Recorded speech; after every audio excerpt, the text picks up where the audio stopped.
Heat is required to forge anything. Every great accomplishment is the story of a flaming heart. Ladies, gentlemen, and variations thereupon, this is Modern Escapism.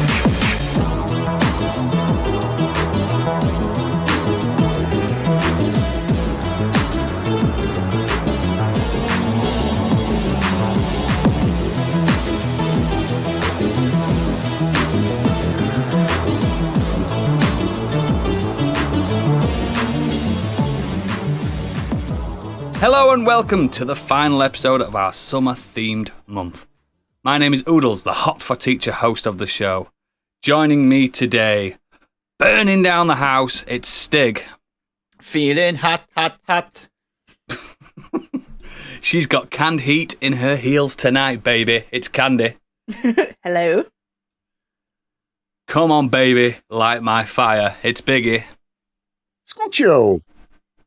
And finally, looking for some hot stuff, baby, this evening, it's Gadget. It's hot. Real hot. Hotter than a damn snake's ass in heat. Real hot. Before we get into the show, please consider becoming one of our sexy and incredibly cool patrons to help us divide and conquer the podcasting world. Details are in our show notes, but mainly check out our website, modernescapism.co.uk, for more exquisite content and links to everything we do. Now it's time for what I assume is a jam-packed, hot and fiery Biggie's breaking news. You may already know, but he doesn't, because it's time for Biggie's breaking news. Podcasters, assemble. That's right, I've got news for you. And there's been a lot of news this week. We'll start with San Diego's Comic-Con. Took place over the weekend. And there was just maybe one or two announcements. So basically, the MCU Phase 5 and 6 was announced. Phase 4 through to 6 is now known as the Multiverse Saga. So we have the Black Panther Wakanda Forever will round off Phase 4. There's a trailer released out today, I think. Yes, that's great. Yeah, we got to see Namor. Yep, and I'm pretty sure that's a lady in the Black Panther suit at the end. Yeah, it is. It's definitely going to be, and it looks emotional. I think they're respecting Chadwick Boseman's untimely passing, and I think it's going to be a tough watch in a good way, if you get me. I'm looking forward to it. Angela Bassett looks like she's just going to absolutely own that film from that trailer. As she does in most things she's in. Yeah, she does. Queen. I mean, the supporting cast of Black Panther were great anyway, so I think it's just a fantastic film all around, really, and an important one. Well, then moving on, we have Phase 5. Listing a few of the things that were announced, if not all, was Ant-Man and the Wasp, Quantum Mania. Not sure about that one myself. We knew about that years ago, though, yeah, that one. Yeah, the I ain't new. Pretty much the first four in this list of films were already announced, but they didn't say when all of them were coming, but apart from three of them. And then have the Marvels. Guardians of the Galaxy Volume 3. Bring it on. Blade. Yes. With, what's his name? Mahershala Ali. Mahershala Ali. And hopefully we're going to get Anthony Starr as Dracula. That's my dream. That is my dream. Need it. Interestingly, Captain America: The New World Order. So are we assuming it's Winter Soldier picking that one up, or is it going to be the Falcon? Going to be Falcon. He's not called the Falcon anymore. He's Captain America. Yeah. Sam Wilson is not the Falcon anymore. I haven't seen the TV show, so. Well, you've been missing out. Well, not much on that one, to be fair. No, but Sam Wilson is Captain America. This is clearly going to be a setup for the Thunderbolts. Yep. Finally. Which rounds off Phase 5. So big into TV. Thunderbolts. Secret Invasion. Looking forward to that. Yes. Echo. Yep. Looking forward to that. Hawkeye. Yep. You guys need to watch Hawkeye. Watch Hawkeye. It's really good. Listen to us when we say watch Hawkeye. Mate, it's my favourite of the Marvel shows. It's sensational. Yeah, I need to catch up really with that. Good. Loki Season 2. Looking forward to that. Oh, come on. Yep. Come on. Ironheart. I don't know much about this character. Don't know much I know. about You any of do. I know. Iron Man, I know. little protege. She's a genius and kind of takes on the mantle of Iron Man. I believe her character's going to be in debut in Wakanda Forever. Yep. So we'll get to see her, or whether it's just a small role or not. But we'll get to meet her in Wakanda Forever, and then she's going to have her own TV show. And next up, we've got Agatha, Coven of Chaos. Not sure about this one because I thought she was fine in Loki. It's a Does it need prequel. a TV series. Not so sure. Well, I'm Come on on, for for it. it. WandaVision, not Loki. Yeah, WandaVision. WandaVision. Sorry, I WandaVision. thought you were a comic Yeah, book I just- fan. Jesus. Agatha Harkness, come on, everyone knows. I haven't read every single comic in Marvel. Oh, Trying. you should do. No, but yeah, I really enjoyed her in WandaVision, but I wasn't really that bothered about seeing a prequel about her and how she got her powers. No. No, me neither. This next okay. one, though, this is the big one. Yeah, the next one they're definitely up for is Daredevil, Born Again. Come on. Come on. Yeah. Let's go. Let's get some Wilson Fisk. Ooh. Have you seen the trailer for the new trailer for She-Hulk? Oh, Yes. God. Yeah. Do you know what? Did you watch right to the end? With his new costume. Yeah. Yeah, boy. Yeah. This She-Hulk's making me quite thirsty. I don't know what it is, but about a big, strong woman. I was going to say, is it the Lady D effect again? I just course it is. that scene in the first trailer where she's like having sex. Well, alluding to that, I was like, "Oh, I'm up for that." Well, where she picks up the big muscle-bound guy and walks him to the bedroom. Yeah. You Now just we're want to talking. throw him over her shoulder. I want to be smashed. I'll admit it. Look, Should destroy your I'm pelvis, man. beautiful. But they got her Good. breaking the fourth wall as well, which is great. And like Mhm, the funniest thing online is you see everyone's like, "Oh, she's just copying Deadpool now." No, No, she did it first. it's the other way around. She did it first. She was the first. We'll get onto them when it comes to Kill It With Fire.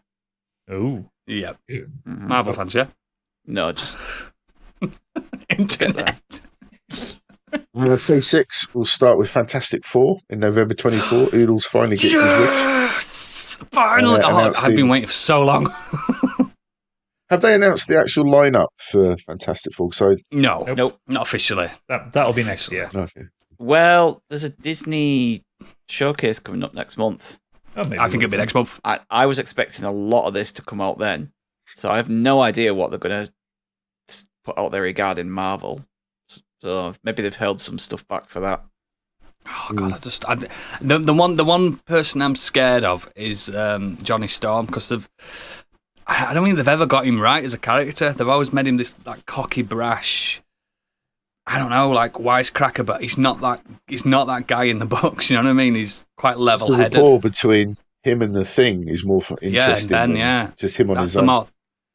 Yeah, that's the everyone. You can get a good Reed Richards, or have. You can get a good Sue Storm, Ben Grimm's CGI. I was going to say, do you think we have the Reed Richards still, or do you think it's? No, genuinely we do. I genuinely do, and I think as Sue Storm could be Emily Blunt, and it'd work perfectly. But it's Ben Grimm's going to be a voice of somebody, and yeah, it's Johnny Storm. That's the linchpin that's going to make or break, in my opinion. Doom, obviously, Mr. Doom. Doctor Doom. I don't know what they're going to do. I don't know who Doctor Doom's going to be. It doesn't have to be Tough Doctor one, Doom isn't in it? this film. It doesn't have to be Doctor Doom. Remember Fantastic Four? It doesn't. Yeah, it doesn't. But Basically, their main he's baddie so is connected. Galactus. Yeah, he's so connected. To that. Yeah, he is, isn't he? Oh, God. It'll Doctor be- Doom's a tough one. It'll be not Fantastic twist. Four versus Morbius. Do not waste Doctor Doom in one film. They won't do. Doctor Please. Doom's got to be an ongoing Please. presence forever now. Yeah, they're not going to just get rid of him. Surely not. Remember, Doctor Doom switches allegiances at his own whim. Sometimes he's on side of Magneto, sometimes he's with the X-Men, sometimes he's with Spider-Man. It's Just like this podcast. Yeah, absolutely. Moving on. Also announced in Phase 6 was Avengers: The Kang Dynasty. out. Dynasty. May You're not in 25. America. Dynasty. Dynasty. Dynasty. I've heard loads of English people saying dynasty. It's dynasty. Oh man, I was listening to a podcast, and every time they said Doctor Strange in the multiverse of madness, The multiverse. the part of me died a little bit. Dynasty. But I'll let you off. I'll let you off. Will you? No. Avengers Secret Wars, Oh, this November is gotta be the big one. 2025. Yep. That's the big one. Isn't it? That's the big one. So far, no other Huge. projects for Phase 6 have been announced, but like It's enough. he says, maybe it'll be in the Disney No. news. No, I don't think they want to get too far ahead of themselves because They'll they change change it. they change things around, don't they? And also, depending on what they want to do with Spider-Man and what they do with Sony and stuff like that. We'll probably get another Spider-Man film lobbed in there between both Avengers films, I reckon. I agree. I think they will. I think that post-credit scene won't happen then, and it'll happen in Secret Wars because that's what happens in the books, right? So Absolutely. Yeah. Speaking of which, there's also a load of other news and information over the weekend, including What If Season 2, Yeah. into it. I Am Groot shorts. Mate, I watched the first- trailer for that. Oh. I loved it. Are they shorts, are they? Or are they full-length ones? The shorts, like 8 Oh, minutes okay. long. Yeah, they're just on Disney Plus. I love that little trailer. My kids were giggling their little heads off. I'm like, oh, it's cute. Vin Diesel's best role. And first look at the animated show X-Men Class of 97. I assume it's going to go full metal with that intro. Have you seen the pictures? It's just carrying on from the 90s show. Yeah, it looks very similar, It's doesn't it? literally just taking off from where it ended in 97. Yeah. And So that- Spider-Man love that show. freshman year. Not so bothered Yeah. about that.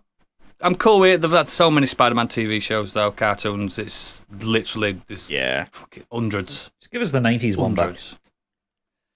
Yeah, I did like that one, but Ultimate Spider-Man was the best cartoon show for me. But not many people watched that because they were too old for it. I weren't. Spider-Man Love is Ultimate Amazing Spider-Man. Friends. Iceman, Firestar. Shit, No, I'm not into that. That was shit. it was. Oh, well, I loved it as a kid. Some other quick stuff that was dropped. Just a few things, maybe rumours, who knows. Giancarlo Esposito is rumoured to be in the running for the Professor X role in Bang the into it. upcoming X-Men reboot. I'm sure Bang into so many it. people fans going to kick off about that. Yeah. I don't Oh, who know. cares? I think he'd be Quote-unquote awesome. fans. Yeah. Fuck him. He'd be perfect. I can't think of anyone better, really. I can, but he's fine. Mm. He'll be great. He'll be great. Something that we've all appreciated is the Dungeons and Dragons Honor Among Thieves trailer. I'm dead into Appreciate. Mate, I'm fucking suing him. Appreciate. Copying bastards. this. As a film, it looks great. It looks like it's going to be schlocky fun. Yeah. I wasn't sure about the soundtrack on the trailer, though. What was it? Was it Led Zeppelin? Yeah, it was Led Zeppelin and I think AC/DC as well, wasn't it? ACDC, I thought that was a bit of an interesting choice. It's Well, just, this We'll wasn't it? see. I think that people just said when this was announced, I saw a lot of people saying go for a Guardians of the Galaxy style yeah. film, and that's clearly That's what they've it done. is. Yeah. Yeah. Yeah, I think it looks fine. It's just plagiarism, isn't it? Not enough Goliath. Too much bard. Never too much bad. I'm telling you now, that film ends with people playing at a table. Yeah. That'd be cool. That'd be cool. Like a fourth wall breaking. Game over. Yeah.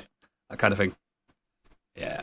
Thank you. I love the next bit. The animated cast of Star Trek Lower Decks will play live action versions of their characters in Star Trek Stranger New Worlds Season 2 for a crossover episode. Yeah, Good news, that's- That's So that's into fun. this. No idea how they're going to do it. I really want to see Jack because Quaid with of the- purple hair. Yeah, because of the time. And there is a time discrepancy, isn't there? Time discrepancy. Yes, there's going to be some timey-wimey things going on there, but Cool it with that. also apparently is going to have Strange New World cast are going to end up being animated. So it's going to be. Yeah. This is the rumors that it's going to have like part of it's going to be live action, part of it's going to be animated. So that'll Cool. be that's going to be really good fun. 2 very good Star Trek shows. So if you've not watched them, watch them. Next up, we've got Black Adam and Shazam trailers. Not sure Boring. about Black Adam. Yeah, Shazam looks great. Yeah, the Shazam one looks good. Black Adam looks fucking dull. Ooh, DC are clutching at straws. That's your first It's Shazam the first film was look. great. Sorry. I liked I've seen- Shazam film, first one, but I didn't love it. This one just looks like it's trying too hard for my liking. I'm not a big Zachary Levi fan. Never have been. I like how his On that arc bombshell. ended in Thor Ragnarok. He just got killed. There's the first look at the National Trevor. Let's start again. First National look at National Trevor. National Trevor. National Trevor. We love our Trevors in that the everyone UK. loves. Postman. First look at National Treasure TV show. Was it a good film, that? I've Like- seen the first two. I can't remember if I liked them. I like National Treasure. I'm not sure about the second one. I can't remember much about that. But the first one, I actually watched this a few weeks ago with the kids. Didn't one of them have the plot for a Dan Brown novel? One of the Lambden, or whatever his name is, Robert Langdon. Is that his name in Yes. Dan Brown books? One of them's got the same plot as one of those novels, and obviously Dan Brown's came out second. So he's just copied National Treasure.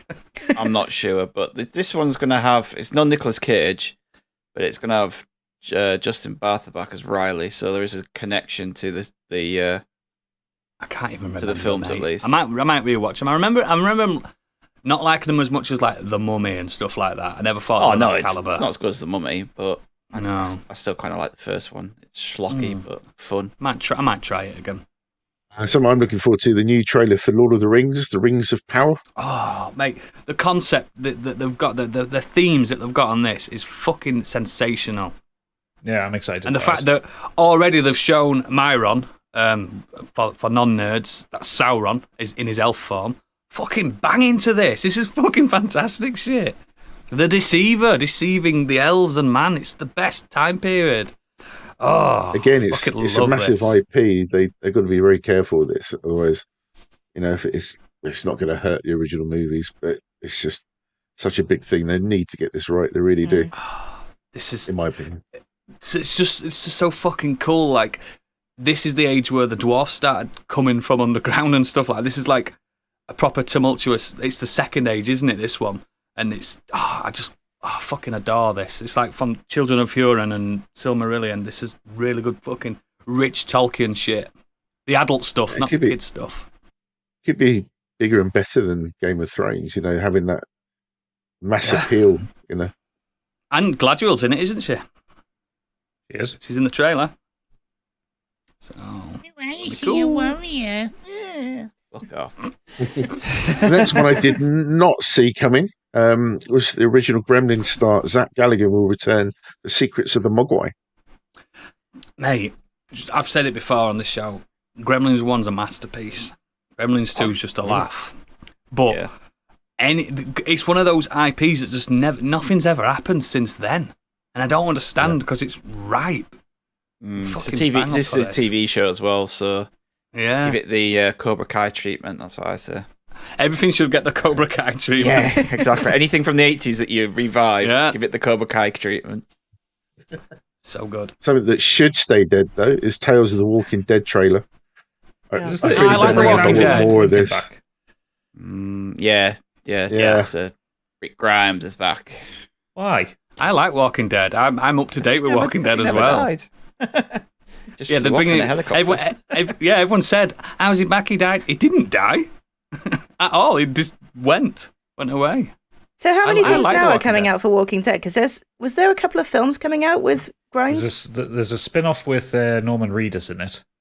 I thought that got There was- cancelled. It was there Darren and there's Carol also- got cancelled. There Yes, was that got Fear cancelled. the Walking Dead. That was a thing. I think that It's still is a prequel, thing. isn't it? Yeah, it's not good though. Fear the Walking Dead. No, Um, it's interquel. It's going on at the same time. I think this TV show, Tales of the Walking Dead, is superseding the Rick Grimes films. Right. I like Walking Dead show. It's not fucking sensational or anything like that. It's dumb and it's drawn out. There should be. Too dumb. That's the problem. Every season just ended up being the same thing, but just in a different location. Yeah, it did. Like, we're comfortable. Oh no, the walls have come down. Move on to the next place. Oh no, the next same one. thing's happened again. We've lost a main character. What are we going to do? We'll bring on a new main character. Oh no, it turns out it. the humans are the monsters after all. Oh Yeah. no. After all. Mate, they discovered that in first series. It's a nice community that we've found. Oh no, it turns out that the leader is an absolute bastard. They seem really trustworthy.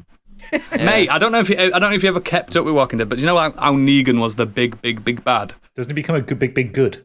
He's now like the main character. He's the goodie. He's Rick. And people still say to him, "Remember when you bossed Carl's head in with a fucking baseball bat?" Even there's that. I'm a goodie now. Stop mentioning it. Oh, I'm sorry. Stop. Not Carl. Glenn. Fucking hell, I was getting that mixed up. But yeah, he's always saying like, "I'm a goodie now. I'm a goodie now." You still boshed his head in. Do you know what I mean? Still did it. Still, the best thing that came out of The Walking Dead were the Carl memes. They were fantastic. Coral. Sorry, spoiler alert. He's been dead years. And finally, Keanu Reeves' Berserker anime confirmed for 2 seasons on Netflix. Berserker, or do you mean Berserk? Berserker. It's not Berserker. Oh, I know. I was just about to say they've just done a Berserk. So, Berserker. Oh, interesting. Keanu Reeves. Great actor. Next up, finally, could this be the end to wrestling? Vince McMahon has finally retired from WWE at the age of 77. I like retired, not kicked out. Stepping down as CEO and head of creative. Stepping down. It's not the end of wrestling. Don't be silly. He's probably not had much to do with it for years now. He's just a character for a long time, hasn't he? No. He's I don't know. literally had an iron grip on it. Like everything. Maybe it'll be good now. Everything goes through Vince McMahon. He's still the major stakeholder, isn't he? Still a major stakeholder, but he has He's got no creative control, no like controlling kind of. I bet he got a lovely golden handshake as well, didn't he? Oh, he got the job. Fucking golden handshake. I'm not going to go into what he did because it's don't. an abuse of horrible of power and he's just a horrible bastard. So regardless of that, he's pretty much responsible for the way wrestling turned out over the last 30 to 40 years, directly or indirectly. Yeah. So the stuff that I like now is down to him. But at the end of the day, fuck him. He's a piece of shit. And all those bootlickers in the SmackDown crowd chanting "Thank you, Vince." Had Stephanie McMahon come out on SmackDown like, "Let's lead you all. I want to lead you all in a thank you, Vince cheer," and they're all there shouting "Thank you, Vince." I was like, "Fuck off!" Like, all the like wrestlers and stuff were on Instagram saying, "Thanks for putting me where I am today," and it's like, you're a bastard. You know what I mean? You got yourself to where you are today. Your talent got you there. This is the problem with people like him being allowed to retire rather than being sacked, because they can spin the narrative in a happy way. Of course they can. But at the end of the day, his abuse of power and his money. We don't go into politics, but let's just say that he supports the side that none of us agree with. The Empire. He got into bed with the Saudis, and he's held back numerous talented people because he's scared of making the next Rock, Austin, or Cena, someone who transcended the actual sport and left the company and got bigger than them. And he's scared of doing that again, and he's just held people down because of it. So, yes, he revolutionized wrestling, and he created something that I have loved and still enjoy. But good riddance. Yeah, fuck him. Bye. Well, moving on to some gaming news.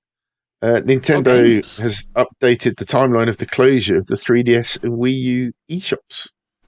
They tweeted, as of the 29th of August this year, it will no longer be possible to add funds, and as of the 27th of March 2023, purchases will no longer be available. Yeah. Get that custom firmware installed, because the Homebrew channel has everything on it. Yeah. Fuck them. If they're closing it, it's time to fucking sail the high seas. You can download all the games for free. It takes 10 minutes to set up. Apparently. Only if you own all the originals. Only if you own them, yeah. Only if you own them. Clever. There's a few items that Biggie snuck in here. A couple of things that made me chuckle. Anthem BioWare's doomed loot shooter was found to be a penny at GameStop. Fucking hell. Mate, I play that game every day religiously. You need to watch your mouth. What game are you on about? Anthem. Oh, I can't remember it. That's the problem. The fuck's Anthem? What is Anthem? That's the Iron Man one, isn't it? Where Yeah. Yeah, the Destiny style. that was good for about 5 minutes. It was a pretty game, is what I can say for it. I got it with my graphics card, and it's a very pretty game, but it was. It had that awesome trailer. Was like, "Watch your six! Oh my god, this is a natural conversation that people have while playing online." Yeah, Had that trailer, didn't it? I love that shit, man. Thanks for saving me. Thanks, man. I'll hit you up in the Discord. Fucking shy. No one talks like that. So I was like, when you launch a game, you go, all right, yeah, yeah, and we're gonna go, yeah, kill him. He's down there. Yeah, there you go. Yeah, I got a good loot. That's how it goes. Come on, Biggie. Next bit made me chuckle. A new report asked why the wallpaper engine is such a big hit in China, and it turns out drop it, man. Porn. Of course it is. That feeds the world. I'll tell you why. Because when you load this thing up, there's an option that says, "Do you want anime?" And it's probably because there must be it says it here, like 7.5% of the content is hentai, I guess. Is this because in China it's banned? Have that unticked. Porn's banned, isn't it? I do genuinely have that unticked. I don't because fucking the anime believe stuff in you. there is shite. It's true. That did make me chuckle. You're right there with some China, Hatsune Miika fucking straight up hentai tentacle stuff. I can tell. Look at you. You're obsessed. It's interesting that China has access to that because apparently a lot of their internet is monitored. Yeah, they're not allowed porn, are they? They're not allowed. No. It's basically that their internet at home is like being at work. It's terrible. There's firewalls everywhere. Yep. Shite. And also, following that, please press F for it. Respect, as Guerrilla Games has announced the online servers, the Killzone, Shadowfall, standalone co-op mode, Intercept, the PS Vita, Mercenary, and the PS VR title Rigs is all being closed down as of 12th of August. What I thought was really interesting about this, though, was... Nothing's really interesting about this! No, let me finish. Because PlayStation Plus, this is the first time ever that Killzone has been available... Killzone's been in the news. But because PlayStation Plus has just moved Shadow over Falls into on this it, isn't it? Extra premium, and Shadowfall, first time it's ever appeared, and it's going to be removed. It's such a weird play by Sony. And it's fucking shit. I just don't understand. But why are they taking away something that they own off that they've just put on a service that people have... Because they're embarrassed. They're embarrassed by it because it's shit. Shut up. It costs money to keep the servers up, and if they're getting like less than 10 players a month or some shit like that, why would they keep them 10 on? players. There are 10 of us are playing it. There's literally less than a dozen of you. No, it's me and my 9 other accounts Put that I've it got down running. and just play fucking Call of Duty like the normal people that play those kind of games do. For fuck's sake, man. Killzone. It's never been good. Shut up. Now, moving on. This next bit really did piss me off because I was pissed off the first time this happened, and now it's happened again. So, Persona 5 was released. Awesome game. Then they suddenly come out, I can't remember, it was like either like a year later, whatever it was. They then said, Persona 5 Royale version, which has just got some added content, but you had to pay full price again for that. Yep. And they've now announced that Persona 5 Royal on PS5 will now not be a free upgrade. You have to buy the game again for literally... what is it? Just an upgrade with the graphics, etc., and frame rate, graphical boost. I think it's absolutely insane that you want to play that game so close to when it released. Again, it is like a 200-hour RPG. Even that's too much for me. Yeah, I'm still just. There's no way. I'll never want to play Persona 5 for the next 15 years. I played it twice. I played the original on Royal. It's too much. It's too big a game. 4's way better. It's a lot smaller. It's insulting to everyone that's bought it, if not the first time, the second time. They don't give a fuck. Yeah, I think given that it's just a frame rate, given that it's a frame rate bump, that's about it. There's nothing extra new about it. It's the graphics aren't being redone. Wrong. because they're stylized to hell anyway. You wouldn't need to upgrade the graphics. It's cell shaded, isn't it? So yeah, who gives a fuck? Plus the PS4 version, if you're playing it on a PS5, runs at 60 anyway. It does, yeah. And you can get Royal from like CEX for like 15 quid. Just get that. If you've not played it, I mean, it is longer than you think. Trust me. Still excellent. There's still this issue, isn't there, about paying for upgrades to PS5 versions? Some companies will give it free, others won't. I just think there needs to be a bit more consistency. Me and Gadget mentioned it last year when our Lord and Saviour Hideo Kojima relaunched the updated version of Death Stranding, and Candy as well, and it cost us a £5. Mint. No arguing with that at all. That's how you do it. That's how you still get a little bit of profit. Well, you justify the work that's done to it. Yeah. Absolutely. What a man. That's why he's the Lord and Saviour. That's why he's the boy. Yeah, I'm with you on that. £5. I don't think this was Candy that this happened to, but in Tiny Tina's Wonderland, a player got lucky and found a rather rare item with a 1 in 85 billion drop rate. I mean, somebody did the maths. Oh, good for them. Good for you. Good for you. If you're interested, the item in question was the Warlock's Amalgam of Glorious Purpose, and it was a class mod. Not only is the item a rare legendary, but it's ascended to, and it possesses the perfect stats. And if you're into it's that also an NFT grind, but yeah, it's a proper loot grind that, and to get that drop, that's pretty impressive. I don't know. I did grind for the Zodiac Spear in Final Fantasy 12. Gadget knows. Oh, why? Why would you do that? Because I'm a fucking idiot. You're a fucking idiot. Grinding sucks. We're nearing the end now, so Michael Mann confirms his Heat sequel is already underway and will be, I don't know what this means, a very large movie. It's just full of like plus-sized actors. That's what it is. It's just big guys. Just big guys having a good big time. I was going to say, is it going to be like Kevin James headlining it or something like that? It's just big guys having a fun, body positive time. Like, yeah, we do like a big sloppy joes. Let's fucking go. Heat, baby. Dig up Marlon Brando's corpse. Yeah. A mountain. Yeah, weird choice of words. Based on a book or a new novel. So yeah, looking forward to that. I really like the first one. I think it's fantastic. It was what was it to do with the famous story about the training that the actors went through, and apparently Val Kilmer can reload a magazine faster than most of the military. Yeah, that shootout scene is like it's sensational. It's perfect. It's like they learned how to do it and how to do proper tactical like changes and maneuvers and stuff so it looked as realistic as possible. Like, just it's such a great movie. If it's done with the same love and reverence as well. Like, it's got if it's done, it's a bit like the Godfather 2 style. Some in the past. Yeah, some in the past.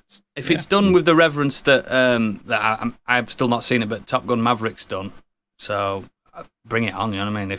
Because that's got a lot of respect, didn't it? They put a lot of respect into making Top Gun Maverick. So Heat is a nice beloved film. So I hope they do it. Michael Mann needs to do more films. People need to give him more Michael money. Mann. Love him. Moving on, we've got Netflix has apparently lost 1 million subscribers between April and June after losing 200,000 subscribers between January and March. They're dropping fast. It's dying. That's what you get for raising their prices every 5 minutes. Or having and a you can't service share that doesn't accounts fucking now. work. I mean, can't share accounts now. It's a lot of people, but they still have 214 million subscribers. So it's not a massive percentage at the end of the day. And I think something like the Stranger Things revenue has just like made them probably one that they stuff. factor in that, or every year we're going to either gain or lose this X amount of subscribers. I guess it's whether you see the trend continuing or not. Yeah. And they must have. They must have accounted. If they're losing 1 million a quarter, that's going to be worse for them, consistently. But that's what I mean. They must have accounted for numbers dropping after lockdowns and stuff. Like, there's not anyone in that company that thinks, "Oh, I'm surprised this has happened." People aren't at home anymore. So my sister was sharing my account that I was paying for, and I got the dreaded text about 2 weeks ago. I can't access your Netflix anymore. It's happening. It started. I know they're incrementally changing it, aren't they? So it started. The great Netflix culling. of 22. To combat this, they just announced that for Series 5 of Stranger Things, they're going to be announcing the finale, which will be over a period of 4 episodes, and each episode will be released every 100 years. Keep me subscribing because season 4 was sensational. It's the only thing I'm sticking with Netflix for, The Witcher and that. And the next bit is a bit difficult to announce because obviously it's all been very positive, but just wanted to say that I actually dropped off reading some Marvel stuff. I was trying to get through the Dark Reign storyline and I was getting really bored with it, so I wanted something completely different. So I started reading Judge Dredd this week, and then sadly it was also announced that Alan Grant had passed away, who wrote some incredible storylines for Dredd as well as others. And sad loss to the comic universe. He was amazing. What a fucking legend. He's up there with Grant Morrison, Jack Kirby's, Stan Lee's, for fuck's sake. Yeah. He was, especially when I started reading his books, perfect timing. Little edgelord teenager that I was. Fuck, perfect. Oh, yeah, some fantastic book. Invented the character Zaz, who fucking still runs to this day in Batman. Fucking what a guy. What a guy. Oh, yeah, fucking Zaz, yeah. Yeah, what a fucking guy. What a sad loss. Huge body of work. I was looking on Comixology, and I think they're releasing a physical omnibus of some of his best works. I am buying that. Yeah, well deserved. Is that the news then, sir? Excellent. Bumper edition. Bumper news. So let's fly through this Nexus. I know a bit's happened, but I'm going to start. I played Who Wants to Be a Millionaire this week on PlayStation 5. It's a great game. I'm not very good at it. I've been playing it more and more every day. Cheated. Do you know what? It's got a really, really good loop to it where you don't unlock all the things at the same time. So the better you do, the more neurons you collect, and then you can unlock separate categories and stuff like that. And I'm working towards getting my superhero category unlocked so I can start. Like, my record is £32,000 seen on stream. Fucking hell, that game's hilarious. And the characters, Stig, the character. Oh my god, that posh guy. He was just Ruben, like, he's my main. Yeah, he's got most of my neurons. His voice, he was just like, I am the best and most attractive guest. It's like, he's the boy. He's a full-on, like, just, Oxbridge knobhead. It's just, I don't know. There's something about how shit it is that I'm loving it, and it's a tenner still. It's a tenner for next, 3 weeks or something like that on PSN. And it's got online modes. I would recommend people get Who Wants to Be a Millionaire. It's just dumb fun. The questions are actually quite difficult. You've got to back me up, guys that watched me. You lost the £300 question. So. Yeah, because you didn't know the difference between discreet and discreet. Who does? Fucking bastards. But yeah, I got to £32,000 and I'm proud of every pound. But yeah, I also played Stray, but we'll talk about that a little bit later, I think, because I think most of us have played Stray. The main thing I want to talk about is The Grey Man. Hoo-wee! The Grey Man. So, directed by the Russo brothers of the MCU fame and Community. It's Community, isn't it, that it did? Yep. Starring Ryan Gosling, Chris Evans. Two very, very handsome gentlemen. Now, how do has anyone else seen this? No, not a chance yet. Do you know what it is? A film? Yeah, like a espionage film about an ex agent or something being tracked down by another one, something like that. I'll not spoil much of it. So Ryan Gosling is the main protagonist, and Chris Evans is the antagonist. Basically, Ryan Gosling was a prisoner. This is all happens in the first 5 minutes. Was a prisoner, and good old Billy Bob Thornton turns up and says, "I'll get you out of prison if you do some jobs for me. These jobs are CIA jobs, but let's pretend they're not. You know, all that black ops stuff. You'll be the Grey Man. You'll be the man that no one knows. Your identity's secure." Then jump cut to 15 years later. He's been doing it for years. He goes to do a hit again, this is all in the first 5 minutes. It's a rapid film. Pace is mental in it. And he goes to do a hit. Turns out he's hitting an ex-Grey Man, one of his own. And a conspiracy unfolds throughout. This film is basically an MCU film without any superheroes. If you replaced Ryan Gosling with Hawkeye, you wouldn't know the difference. It's a superhero film without a superhero. You know what I mean? One of them, like Hawkeye or Black Widow or something like that. One of those. It's basically the pacing is like, it reminds me of Captain America, Winter Soldier a little bit, and a little bit of Civil War thrown in there. It's just constantly rapid. It's not Jason Bourne like I thought it were going to be.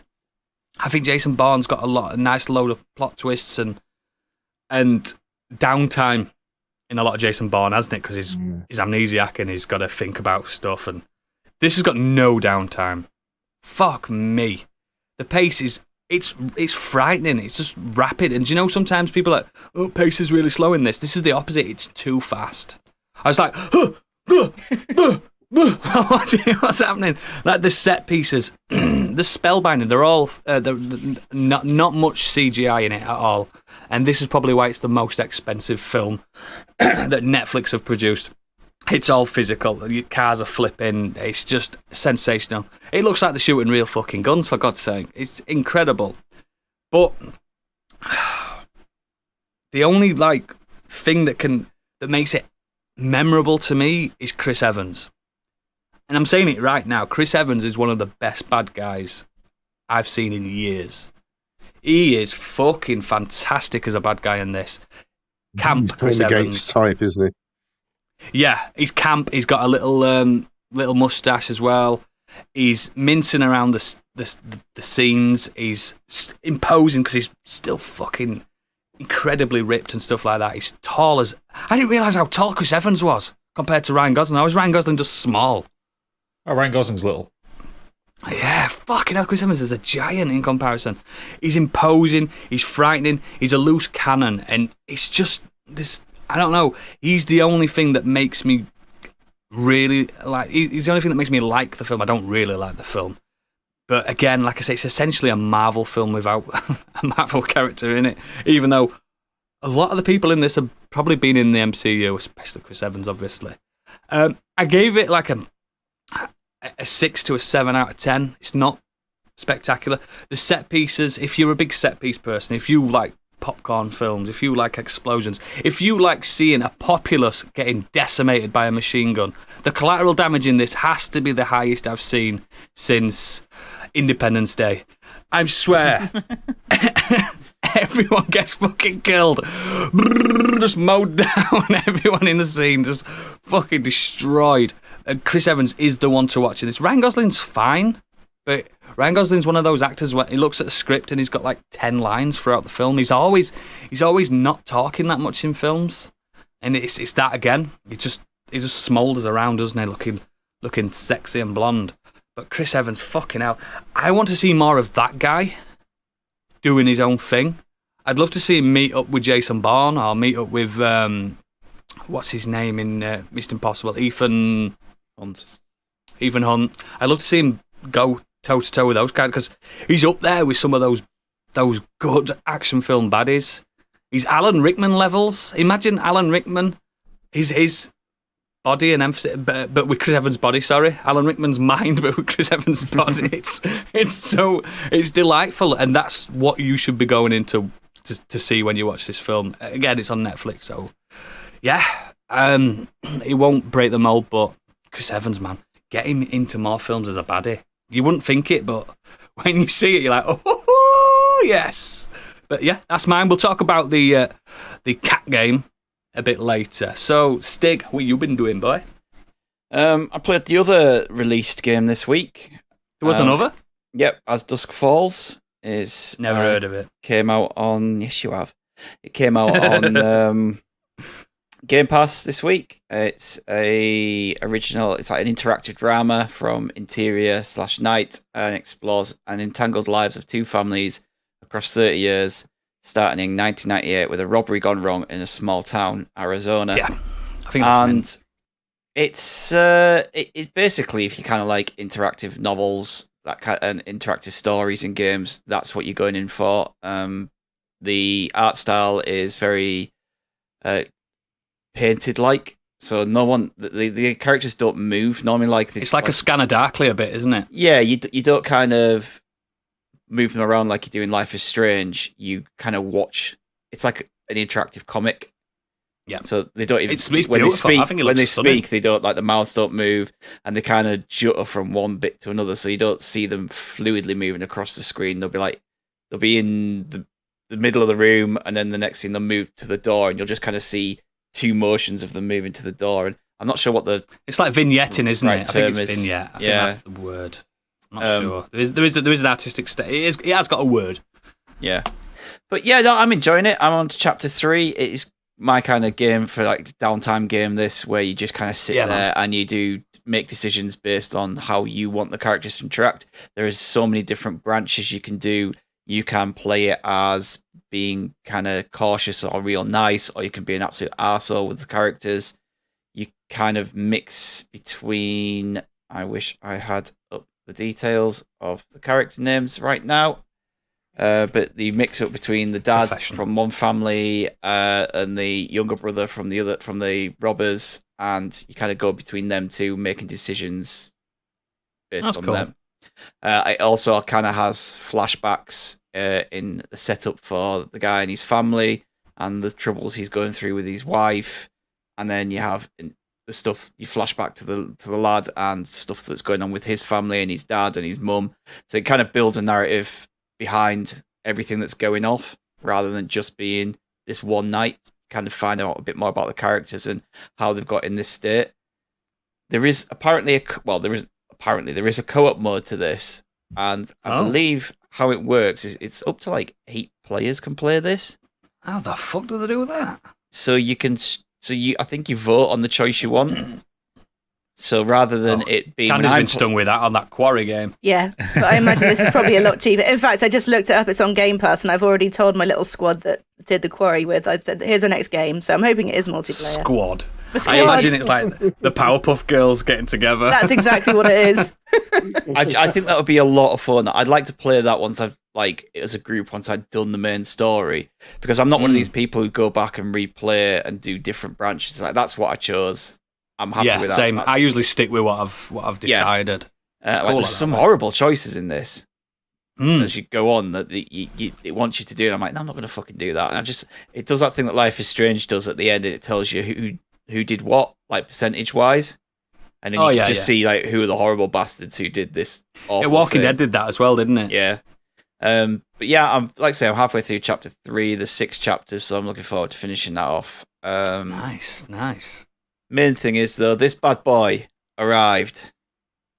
What's that? What's that little thing? Is that a Vita? No, this is something much better than the Vita. This is the Steam Deck. The Steam Deck. The Stream Deck. Steam Deck, you know what it is. I know. I'm so jealous. Handheld PC brought to us by Valve. It's a beautiful little machine, and basically I can sit and play all my PC games on the go, wherever I want, in bed, on the sofa, on the shitter, in a plane, on a train. That's where you do it. Wherever I want to go, I can download the games and I can now play them handheld. That's so badass. One of the best things about this is it being a Linux-based machine.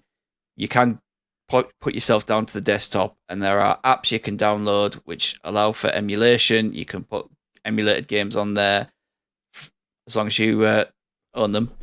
And the 3DS library. So it's just like the Vita then?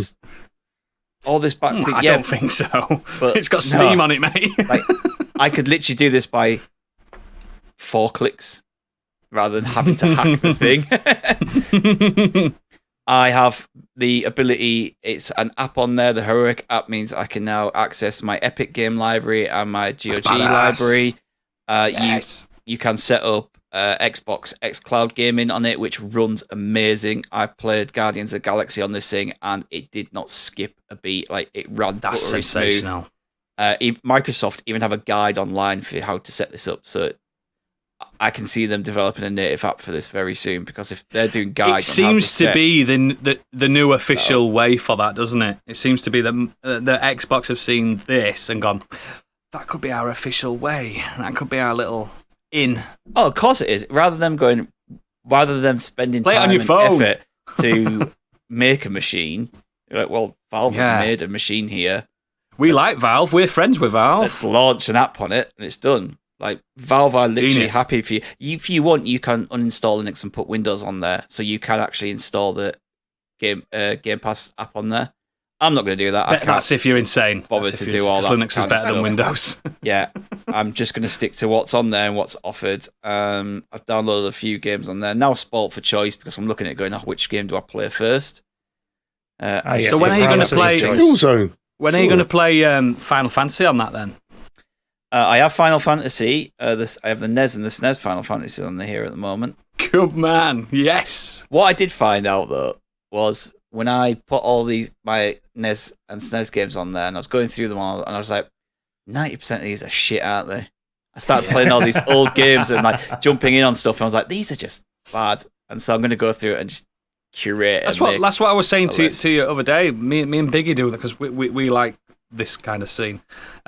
We just see if it can run, and then we just don't play it. Just keep it in your memory. It does run. I've spent more time fiddling around with stuff on this, setting up the ROMs and setting up the emulation and giving like custom backgrounds and getting things running, than I actually think I've played games on it yet. Yeah, I've got so much. I've got 12,000 ROMs on my Mio Mini 2 Pocket, however it's called. I've not fucking played any of them. I've just tested them. Yeah, Yay! I saw a meme which is basically a pie chart is like 80% of the time fucking around with the settings, 20% of the time playing. Might have even been less than that, but that's what it feels like. I think that's the fun of it. It's like, do I want bilinear filtering? Do I not? Do I want CRT scan lines in? Yeah, let's have them in. That kind of shit. I love that shit. It's fun. Got anti-glare screen on it, so I can go out and play it. You play it on the sunbed. Played it outside just to see what it looked like. Looks great. Yeah, it's just such a cool little machine. It's got these little trackpads on it as well, so it's got like a left and a right mouse button, so you can move That's cool. the mouse around on it. It's comes What's the with battery life like? That's the only downside to it. Would you expect it's so powerful? Of course, if you're going to poor. play an indie game, you might get 4.5 hours out of it. You're going to play a AAA game, you're going to need a portable charger. Look, let's be realistic. Like, the Switch is not powerful, and that battery's shit. You know what I mean? It's I was going to say you can only get like 2 hours of Breath of the Wild out of the Switch. Yeah, at best. And I've got the second edition of the Switch, and it's still maybe 3 hours of Breath of the Wild at a push on What low you could lighting. do is remove your desktop PC out the way, and you could get a dock for the Steam and put that there in the lounge instead. Yeah, I mean that's what you can literally get a dock for these, and you could hook up to my TV, and that could be your computer. I could play with a PS5 Wii controller, not Wii, Mega, Switch controller, or an Xbox controller. You can hook any controller you want up to it and play that. Just put it. There's a little dock that my friend's bought. It says it works really well, so I might look into that. Because sometimes I like having a desktop PC and I play online with my mates, but sometimes after you've been at a desk all day at work or you've worked from home, coming and then sitting to play a game on your desktop is a bit like, ugh. He needs his desktop for Valheim when that updates, and it's got more stuff to add I to could it. play Valheim on this. And the forest, he needs it for his little games too, where he likes getting wood and stuff. He loves wood. That boy, he loves a bit of wood. But I tried some big games on this to see what it was like. I played Death Stranding on it, ran perfectly fine. I was bombing around on the trike. See, that's the thing. Death Stranding at that kind of, because you showed that's immense on a hand. That's still, it astounds me how it runs on a PS5. It's that beautiful. You know what I mean? I mean, yeah, you're going to get a bit of graphical downgrade. Of course you are. But who gives a fuck? You've played games like Death Stranding or Red Dead Redemption 2 or Spider-Man that's just getting released on Steam this week, and those games will play on this, and that's incredible. I played GTA 5 online on this, and no issues. Not one issue with connecting or any frame rate drops or anything. And I know that game's nearly 10-year-old now, but it still feels like crazy that I could play GTA 5 online on a handheld device. Yeah. It's mega, man. Does it feel good to hold then? Yeah. Oh yeah. Not being any fatigue. No, it feels really good. I think it feels a lot nicer to hold than the Switch does because it's just a chunky little boy. I think the Switch is a little bit too small, personally. And I've only got little hands. I think it's a little bit too small. Not width-wise. I think the actual controls are just shit. When I saw where the button layout was on this originally, I did think, oh, you're going to have to stretch your thumbs all the way up to the top for the analogs. Just feels fine. You've got two... bigger thumbs, innit? Yeah, you've got some paddle buttons at the back as well. So you've got 4 paddle buttons at the back. So if you have a game where you want a racing game and use the paddles for gears or shift and stuff like that, going up and down the gears, then you can do that. It's a crack in that machine. Expensive as fuck, I won't lie, and ridiculous to get hold of at the moment. Gadget's got one pre-ordered and he's probably looking like next year at some point. Next year, yeah. So you can go to CX and get one for £1,000 if you want. Yeah, you could. Yeah, or you can do that. And you can put like a terabyte of SD card in this if you want. It's mad, that, innit? Yeah, the top one is a 512 gigabytes. Yeah, and you could put. I've got another 512 SD card. The thing is, you'd use that 1 terabyte SD card for all your ROMs and stuff that you don't want to use like the solid state stuff on. Do you know what I mean? The actual internal. Yeah, I would do for that. You'd use that for that. I might start doing off the actual deck. What I might start doing is putting the bigger games on the deck, and then any smaller indie games that aren't going to be, as chuggy. Yeah. Like you're not going to complain at Hollow Knight being on your SD card. It's not going to make any difference. No. So yeah, love it so far. Like, I'm looking forward to getting to playing with it more and going on holiday soon. So it'd be nice little see how it does on a plane journey. Make sure you get insurance on your luggage because that's expensive to put. I wouldn't dare go on holiday without. I'd shit myself. This thing's coming with me, in your hand, yeah, that's true. Yeah, it's going to be in my bag. I'm not going to put it in my luggage. That would defeat the object of playing it on a plane. Play games on a plane. I can't do it. I can't play games on a plane. It makes me sick. Same. I take my Vita with me when I go on a plane. I never do. I always say I'll pack this and I'll play this. I never do. No, I can't do it. I have to sit there, even if it's a 7-hour flight. I'll just stare out of the window until I'm touched down. Same. I have to grip onto the arms, otherwise that plane's going down. Yeah, I don't like it either. I'm terrified of flying. Ugh, horrible. Anyway, before this becomes a Steam Deck podcast, Biggie. I had a bit of a retro week this week, so something a bit different. I ended up doing a bit of catch up on the iPlayer with MasterChef. I'm not a very good cook, but I really appreciate the TV. Yeah, I just really appreciate watching that show. I think it's fascinating. I didn't know it was still going. People. Yeah, I'm looking back at the 2019 episodes at the moment. Just really enjoy it. It is what it is. It's just. I feel like that show was on when I was a kid. It was in a different format. Yeah. Yeah, I bet it was all like, and this is how we cook asparagus. No. It was fucking get that stew and dumplings in there. It's still a cooking competition, but it was one with Lloyd Grossman in there, and that weird kind of black and red. Who lives in a house like this? Yeah. And now it's more like a competition show with they have 20 people and they whittle it down. That's right. Does it have panning shots and tense music now? It's got to do, hasn't it? Of course. The one with Greg Wallace you're watching, isn't it? Yeah. Australian version's miles better. Australian version's better. There are.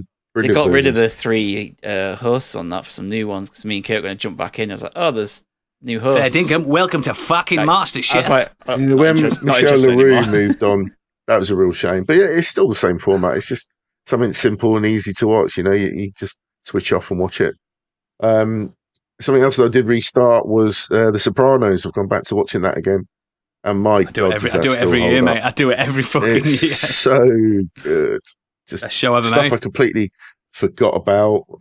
Just love it. It's such a damn good show.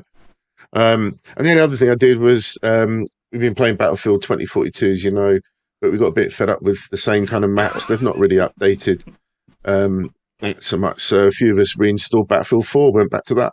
And which we told you to do when it came out. I know, but we ended up going back to that, and it still rocks. And it's a good game. Great game. It's a complete game. But no, it's just we're still going to go back to 2042. Just going to bounce between them. But yeah, just a really good, perfectly running shooter now. It's great fun. But that's it. Yeah, literally Battlefield 4. I do have a question. What is it with you and like holding on to failed things like Killzone, Battlefield? You've got that. I think you really like an underdog, don't you? I'm gunning for the underdog. That's what it is. Yeah, you're a kind-hearted man. Biggie lives the sunk cost fallacy. Won't let it die. He's probably going to buy Anthem now after that news. It's like, come on, guys, we can do it. We can do it. I bet he's going to get Haze and think of some more failed shooters. Too human. Blink. Yeah. Blink. Yeah, Brink. Blink. Yeah, Brink. whatever it was. Fucking Brink. shite. Yeah. Pariah on the original Xbox. Remember that failed Halo beta? Oh, yeah. Do you remember shite. when every shooter after 2003 came out? The Halo beater. Yeah, none of them ever did it. No. None of them beat it. Oh, dear. I'm from Killzone 2. Fucking shite. Oh, Gadget, what you been doing, man? Something more exciting than that, surely. Yeah, so I finished reading a book this week. Stinky going to be very happy because I just finished The Lies of Locke Lamora by Scott Lynch, and it's fucking brilliant. Told you about it. It's good. Such a good I keep book. telling people to read this, and then no one ever does. But I'm thankfully you listened and read it. Yeah, well, it was so good friend. This one came about because I just finished the second Expanse book, and I've been on a sci-fi binge all year. I was just like, I need something different. So The Lies of Locke Lamora is it's a fantasy novel set in. It's a vaguely Venice-like place called Camor, kind of late medieval, maybe early mid-millennium kind of vibe to it. The book follows the trials and tribulations of the Gentlemen Bastards, who are a collection of thieves who are master con men, led by Locke Lamora. It's a really interesting book of kind of intricate social circles in terms of the underworld that they exist in, because the Gentlemen Bastards are just one of a group of kind of criminals in the underworld referred to as the Right People, who are ruled over by a man called Kappa Barsavi. And it's one of those kind of situations. He's the mob boss. They've got to give him their dues. And there is a general kind of accepted within Camor this secret peace where the thieves and denizens are kind of usually allowed to get on with their thing as long as they don't fuck around by stealing from nobility or trying to fuck with the yellow jackets, the guards, or just piss the normal people off. Petty theft is what they want to do. So what do the Gentlemen Bastards do? They break the secret peace by being master con men and fleecing the nobility. Like, properly taking all of their money, or every last white crown they have. I like them. Yeah, oh yeah, they're called bastards for a reason. But the actual characters themselves are they're very charming, they're very lovely. The kind of the group of the Gentlemen Bastards themselves, they work really well together. The world is extraordinarily well written. Like, it is brilliantly detailed, the world. Even down to the point where it's like Scott Lynch has got names for days of the week. Or oh, that's cool. Yeah, like festivals that go on in Camor. I do like that when they've actually gone like it always makes me laugh when in Tolkien, like one of my favourite fantasy writers ever, but he's still got February, January. Do you know what I mean? He's like, why would he have a Gregorian calendar? Oh yeah, no, well, not like Scott Lynch has gone to the far end of a fart here because you have because there's a pantheon of 13 gods. Or rather, 12 gods, but the 13th god is the Crooked Warden, who is the one that thieves pray to. But so each year of the world is in the X year for this god. So sounds very Skyrim to me. Yeah, so effectively every year is 12 years because it's that number year for that god. Right. No, I like it. I like that. That's when they've actually put some backstory in something. Well, the backstory is quite important. The backstory is quite important because the book is kind of laid out as two separate books, effectively smashed together. One of them is the kind of the grown-up Locke Lamora and the Gentlemen Bastards dealing with a mysterious criminal called the Grey King who is murdering the right people, and it's kind of working out how to deal with him. And then that's supplanted with the other story, which is Locke Lamora as a young orphan who is sold to Father Chains, who is the guy that leads the Gentleman Bastard at the beginning of the book, and how he is raised up, how he is trained in all the ways, like the amount of training they go through to be the perfect. They call it, what do they call it? Face magic or something like that. They call it. Then it's not actual magic, but it's basically their ability to use any accent, their ability to affect any dialect, or to know. It's deception rather than magic. Yeah, it's like the ultimate in deception. Like, if they're caught and they run, they can go into a crowd, put a hat on, kind of walk differently, and they become a different person. That kind of thing. Like Darren Brown. A little bit, yeah. So it's all that good. So there's a lot of psychology behind it as well, but it's just really fucking well written. It's bloody good. And I would say the last three or four chapters, they're big, heavy chapters. Last 3 or 4 chapters, I was absolutely fucking gripped. I read them in like a night because I just didn't want to put it down because the pace of the story towards the sharp end of it is absolutely brilliant. Heavily recommend, and I've already ordered the sequel. You'll be pleased to know, and Stig as well, after the last time you discussed it, I used my Audible credit this month on that very book. You'll enjoy it. Very good. You'll really enjoy it. That's getting listened to. Really well narrated as well. The guy. Yeah, it's got masses. It's gotten every review's 5 stars on it. I've never seen that in a long time on Audible. It's just full 5 stars. And on Audible, they usually review the actual prose of the actual recording rather than the book, don't they? And I was like, wow, He does a lot of like voices for characters and stuff, but he is really distinctive, so you know who. Yeah.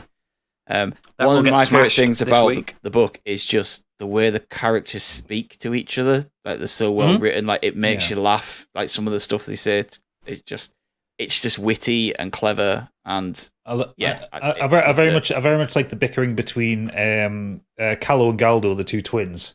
Yes, they're particularly funny. The 2 of them kind of batting back between each other. And I am down to fuck with Locke Lamora, definitely. The action sequences as well, like Scott Lynch has got a really interesting way of writing sword fights. It's almost like when you read it, it's like you're watching it in slow motion. Like, the detail is that rich. There's a really interesting fight towards the end with Jean Tannen, who was the fighter of the group. And he fights with a pair of axes that he calls the Wicked Sisters. And John's class. Yeah, it's basically I think it's referred to as the Wicked Sisters fight. It's quite near the end of the book. But the way that fight is described, it's brutal and it's heavy and it's so fucking good. I think when I was listening to the audiobook recently and did that, there's a part in that, and I generally think that I was like, oof, like that, like I get that out like an audible, like just of how brutal it is. I'm down. I'm proper up for it. I can't wait. 2 more books in that series at the moment. Yeah, he's writing the 4th, isn't he? He said on Twitter about a month or so ago, I think this is what prompted me to tell Gadget to read it and re-listen to it, is he's finally handed something in. He's been dealing with a lot of kind of mental health problems and stuff that it's put a massive stop on his writing, but he's finally handed something into his publisher. He said something is like very close to coming, so waiting for the editors. Ooh, I can't wait for that. I might actually just read that one rather than wait for the audiobook, just because it's get it done. Yeah, can't wait for that. Cool. Anything else there, Gadget? Or are we done? Just the big thing. The big thing. Candy, anything other than the big thing? I'm just going to skim over it quite quickly, actually, because I want to get to the big thing. So this is a chunky podcast, listeners, as well. I do apologise, but this is going to be an absolute bumper episode, isn't it? So it's the final of the heat. Let's do it. Bask in it. Yeah. So speaking of the heat, do you remember that really hot day last week where you just could not escape it? Yep. Are you fucking kidding? Fucking Tuesday, I was dying, mate. I was dying. 41 degrees. So we came up with a bright idea to go to the cinema to just take full advantage of their air conditioning and ice cream, basically. And the film we chose to go and see was Where the Crawdads Sing, which is what I kind of wanted to watch it for a while anyway. Yeah. And it's based on the book by best-selling novelist Delia Owens. Also, I'm very tired today because of the big thing, so apologies if this is going to be absolutely useless. So full disclosure, I haven't read the novel, or I certainly hadn't before seeing the film. I've actually started to listen to it on audiobook now, so I don't know how it compares in terms of being true to the novel. But I think the first thing I would say is going into the film, if I didn't know it was based on a book, I very quickly would have. There are some pacing issues that I think are from trying to skip out what isn't needed and just stick to the main things. And I think there's probably quite a bit lost because of that. And then weirdly, there's things that are put in that don't seem to go anywhere. So basically, it's the story of Kaya, played by Daisy Edgar-Jones, who's a girl that's grown up in the marshes of North Carolina in the 50s. And she finds herself as a prime suspect in a murder investigation after the body of a young man is found in the marshes. There's quite a lot of time jumps in the film. So where we start is she's in a courtroom, and it goes back to how she ended up to be. So it goes all the way back to her childhood. And basically, she's been left in the marshes. Her family have all left her one by one for various reasons. And she's been left to bring herself up. And because of that, she does occasionally go into town. But because of that, people they shun her, and she's a bit of an outsider. And they don't really fear her, but they're just kind of, they just don't want anything to do with her. As a film, it's fine. Like I said, it has some pacing issues. The main actress, she does a really standout job.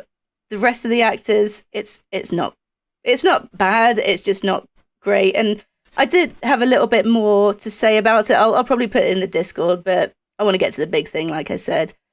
First hour drags a little bit. It does pick up a little bit in the second hour. I wouldn't rush out to see it. I wouldn't rush out to see it in the cinema. It is a shame because this came up in one of my reading groups a while back. It's like a New York Times bestseller, that book. By all accounts, the book's amazing. So I wouldn't say miss the book. And like I said, I've started it on audiobook now, so I'll be able to tell you how different it is. I imagine it's probably not too dissimilar. But it's fine for a Sunday afternoon watch. You'll get sucked in. Just if there's nothing else on, you really want to go to the cinema. I ain't wasting a cinema trip on that, mate. Unless you want to use their air conditioning. No, I ain't got one of those passes that you've got. Oh, the posh person passes. But Blowjob pass. The main thing, and I think you're all going to want to chime in, is Stray. It's actually called Cat Game. The Cat Game. Cat Simulator, 2000. That's good, wasn't it? Right, on to the main feature. Yeah, it's good. Bye. So, I've been looking forward to it for quite some years, and it got delayed last year as well, and it just out of the blue kind of dropped within the last couple of months. Like, we didn't get a whole lot of warning, so it was nice. And I have to say, it's really exceeded all my hopes and dreams by a mile. Really? At its core, it is a 3D platformer, as you probably know, set within a cyberpunk city inhabited by robots. But it seems wrong to kind of characterize it purely as a platformer, because when you do travel into the different sections of the city, you've just got loads of different gameplay elements kind of as you go along, some stealth, some action, some puzzle solving. So with that said, if you're not enjoying a certain part of the game quite so much, stick with it, because the gameplay will be different on the next section. There was one part where I was enjoying a little bit less, and I was worried that it was going to continue with that gameplay mechanic but become more difficult. And I needn't have worried. It was fine. It just kind of moved on. It lasted 2 minutes, didn't it? Yeah, 2 minutes, and then it was gone. It's not a difficult game. There's some gentle problem solving. Nothing you're likely to get stuck on. I had to ask you for help. Well, you didn't ask. I gave you a gentle push in the right direction. It helped. It made me complete the game today. Oh, like a plate off a shelf. It's nothing. You would have got it eventually, wouldn't you? It's nothing you would have been stuck on for more than 10 minutes. I was walking around for fucking ages. I didn't know what to do. It was flashing my bastard head. Action sequences as well. They probably won't take you more than a couple of attempts.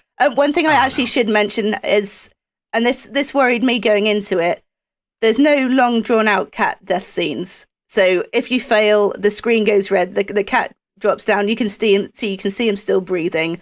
Oh, you can die. Yeah, you can be killed in the game. Yeah, I didn't see a game over screen. Yeah, well, you want to do it 9 times because you'll get a trophy for it. Oh, fuck. I didn't die. I didn't die once. Right, play it again. I got stuck. Oh, fuck's sake. But yeah, no, I mean, if it was anything too harrowing, I certainly wouldn't be able to deal with it. What so if killed you're worried what about could you get killed by? You get killed by the little Zerk things, you get killed by the drones. don't get seen. Don't get seen. I got seen. Metal Gear Master. Yeah. Visually, absolutely stunning. Like I'm a sucker for cyberpunk stuff anyway. But the colors just look so vivid, especially in 4K. I just want to just reach into the screen. Just that kind of scenery is just beautiful. But the best part of the game is that it doesn't forget it's a cat game. I had the best time just walking around, exploring the city, talking to people, but mostly just doing cat things. Like you can scratch sofas, pop off paint pots, rub against people's legs. You can trip them up. That was my favourite bit. Scratch the carpet, trip people up. You can make biscuits on the carpet, curl up into a little ball to sleep. Blue 12 absolutely understood the audience. You can't shit or piss, though, can you? I mean, it's not a long game, so you might not need to. That's good on the back of the box. I was kind of looking for, like, can I poo and make one of the robots stand in the poo? Should have let a hairball. I did enjoy chasing the trophies for like the just being a dickhead cat things. Yeah. Like I love that. Like there's one where there's a couple of. I'm only 2 trophies away from platinum in it. There's one where there's a couple of robots that are playing like a mahjong style game. And you can jump up on the table and wreck it. Or they go mental, don't they? Yeah. I don't understand how the robots can act more human than humans in games do. Yeah. Did you like? It's not really a spoiler. Did you like the subplot that it was like? Because this is what I know. Because, like I said, I completed it today. And it seems like it was a lockdown analogy.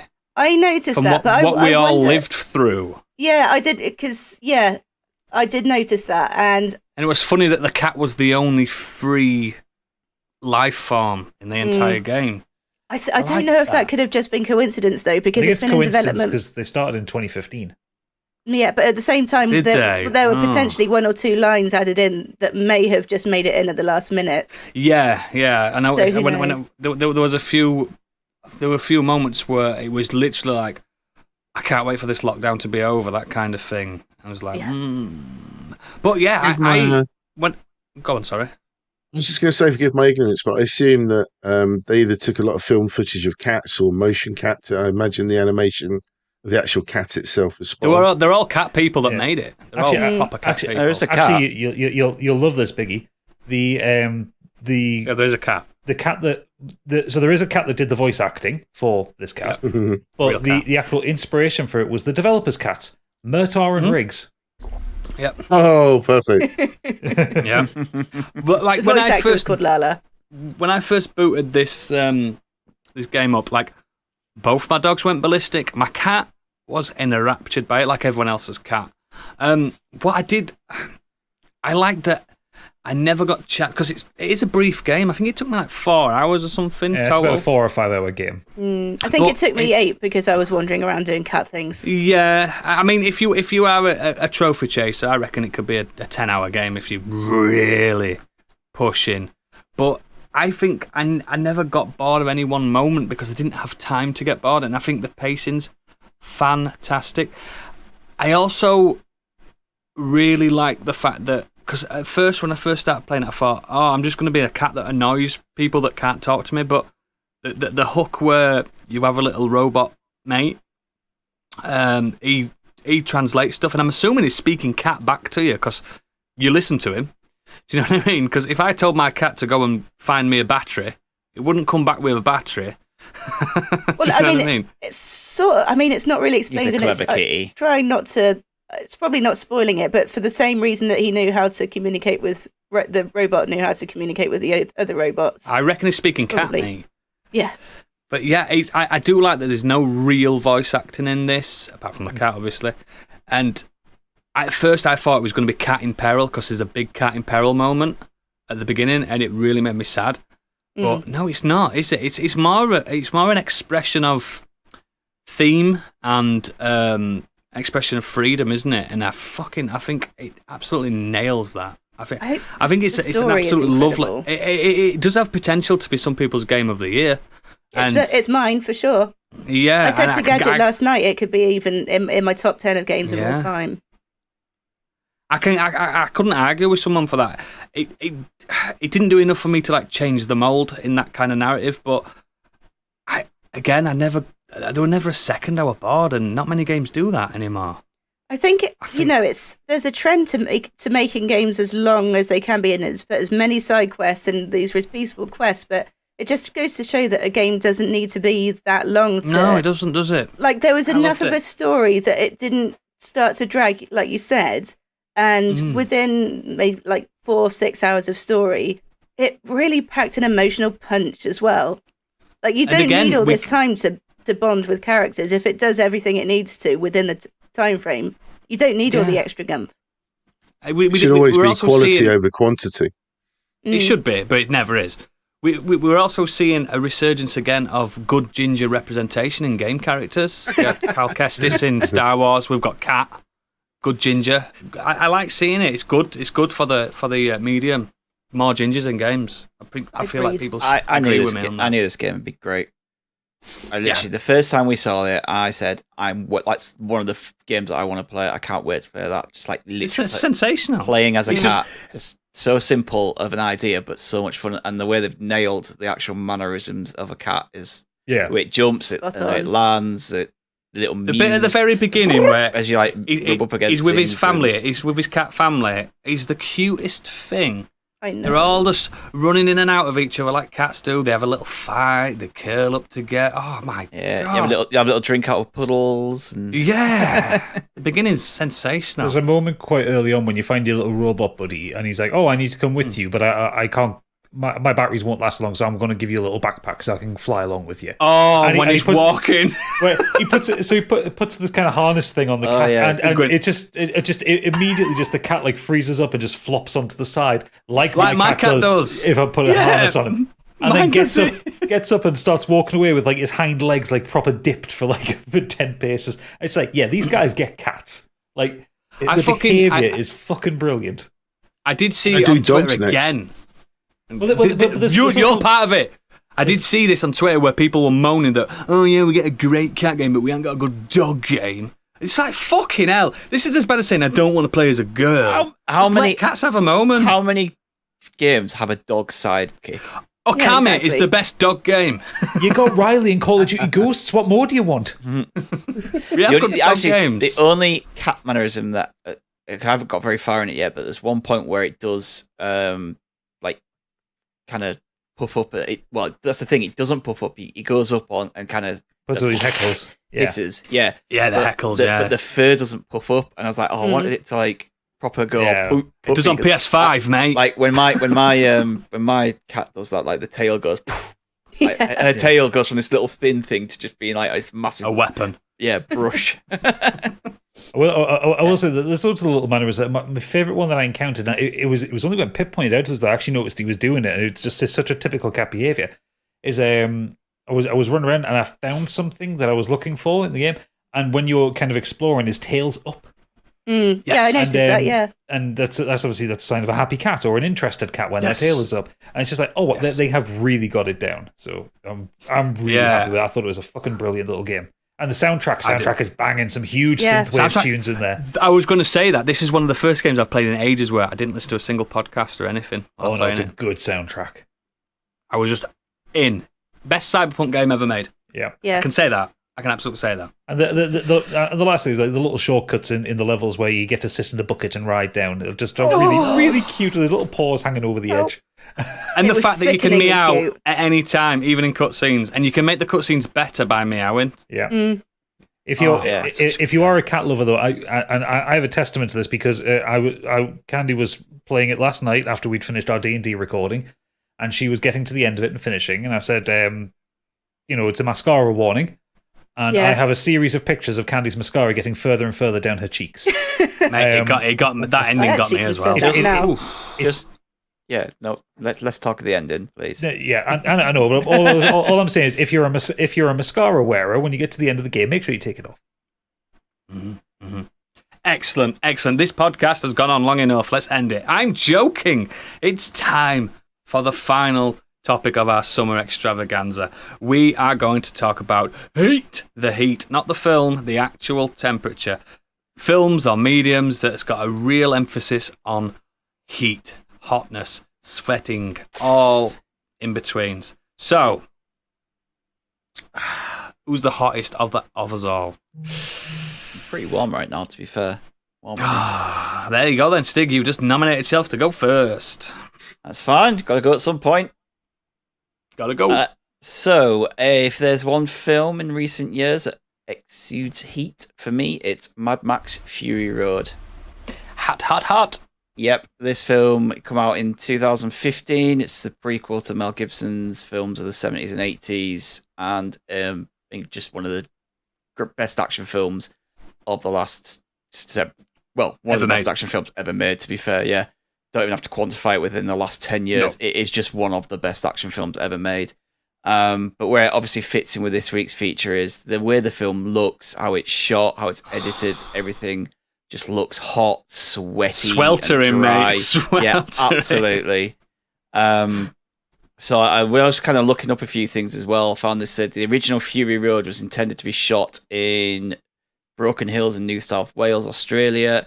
But after several years of heavy rainfall, the area started to bloom with wildflowers. Yeah. So it made it unsuitable to film as a wasteland. So they moved it to... We need a desert. The deserts of Namibia. It's a coastal African country where they have sand dunes measuring 1,000 feet high and 20 miles long. Frequent sandstorms and intense heat required special precautions by the camera crew. And it shows because in the actual film it's filmed in this hot, dry location, and you really get a sense of that when you're watching it. Like I said, everything looks hot. Everyone looks sweaty. Even the vehicles look like they're sweating. You know, these big, huge, bulking metal monstrosities that they've made with, where everything it looks like if you touch them, you would burn your hand. Like all these engines just in this, when they have the engine at the front, like a Dom Toretto style. Yeah, V8. Yeah, and they've all got stuff like that going on. They've all got these exhaust pipes just flowing flames everywhere, and witness me. On the top of that, there's like a sepia color grading over the top of it all to make it just look even hotter. And it just makes this. It's a post-apocalyptic world, isn't it? It's post-apocalypse. It genuinely looks like hell on earth. Like it's scorched earth, isn't it? It's water as a resource is more valuable than any other. Yeah, it's sensational. And the big set piece with the sand storm, like the huge storm that comes in, that just makes it look even more of a hellscape. It looks terrifying. Huge sand tornadoes. There's lightning crashing everywhere. There's pretty vehicles just bursting into flames and blowing up everywhere. It's just it fire. Looks red hot. It does. I think it just looks red. The guy hot. on the guitar, the flames come out. It makes Rammstein look fucking cool. I was going to get to that. Yeah, cool. I was saying with all the explosions and going off, there's just and flames and stuff. Like this film, it loves flames. It's flames coming out. When you think of something that's hot, you think of flames as well, don't you? Like fire. And there is fire all over this film. Whether, like I said, it's coming out of the engines, out of the exhaust pipes, where it's coming from a guy with a flamethrower on the end of his guitar, stood there in front of this huge, sound system on top of this. He's got a big jumpsuit on, like Slipknot as well. Absolutely incredible. Like the imagination to come up with this stuff is just incredible. Tom Hardy said that this isn't a film. When you're watching this, you're inside his head. Yes, yeah. What's his name? Frank Miller, isn't it? George Miller. George Miller. Sorry, yeah. He said you're just in George Miller's head, like you're not in the film. Like it's just everything that's just whirling around in his head. Which is mad to think because he is an OAP. Yeah, he's not a young man. No, but he's, they're working on a prequel and a sequel to this now as well. The only gripe I've got with this film, because I think it's a fucking masterpiece. I wish they had the balls to just call it Furiosa. Yeah. Yeah, but that's coming now, isn't it? So yeah, because it's more not a Mad Max film, is it? Definitely more her film. He's just in it. He's just in it. He hardly speaks. He mumbles a lot, but he looks fucking just like he's just got that. He's the new mask on where he's held prisoner, and sweating all the time. It's on the Blu-ray. There's a behind the scenes, and there's a scene where Tom Hardy's got off the bonnet, and he's got that top on. That it's like a weird burlap chuffing top or something like that. I don't know, but he takes it off and he wrings it out, and it just Tom Hardy sweat. I'm not Tom Hardy surprised. sweat. You could sell that shit on eBay. I as well, Tom Hardy bet sweat. I bet so many of this cast and crew just had to get like Dripping. pulled out of the like.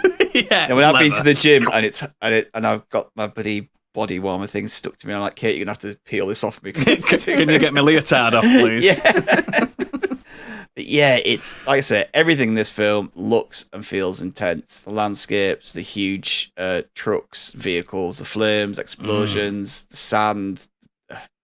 It makes you want to be at the bottom of that waterfall that Immortan Joe dumps on everyone. God, yeah. But even at that point as well, like you look at the people and they're dry, they're dirty, their skin, the lips are all cracked because it's just hot. That water looks warm, extremely fucking hot.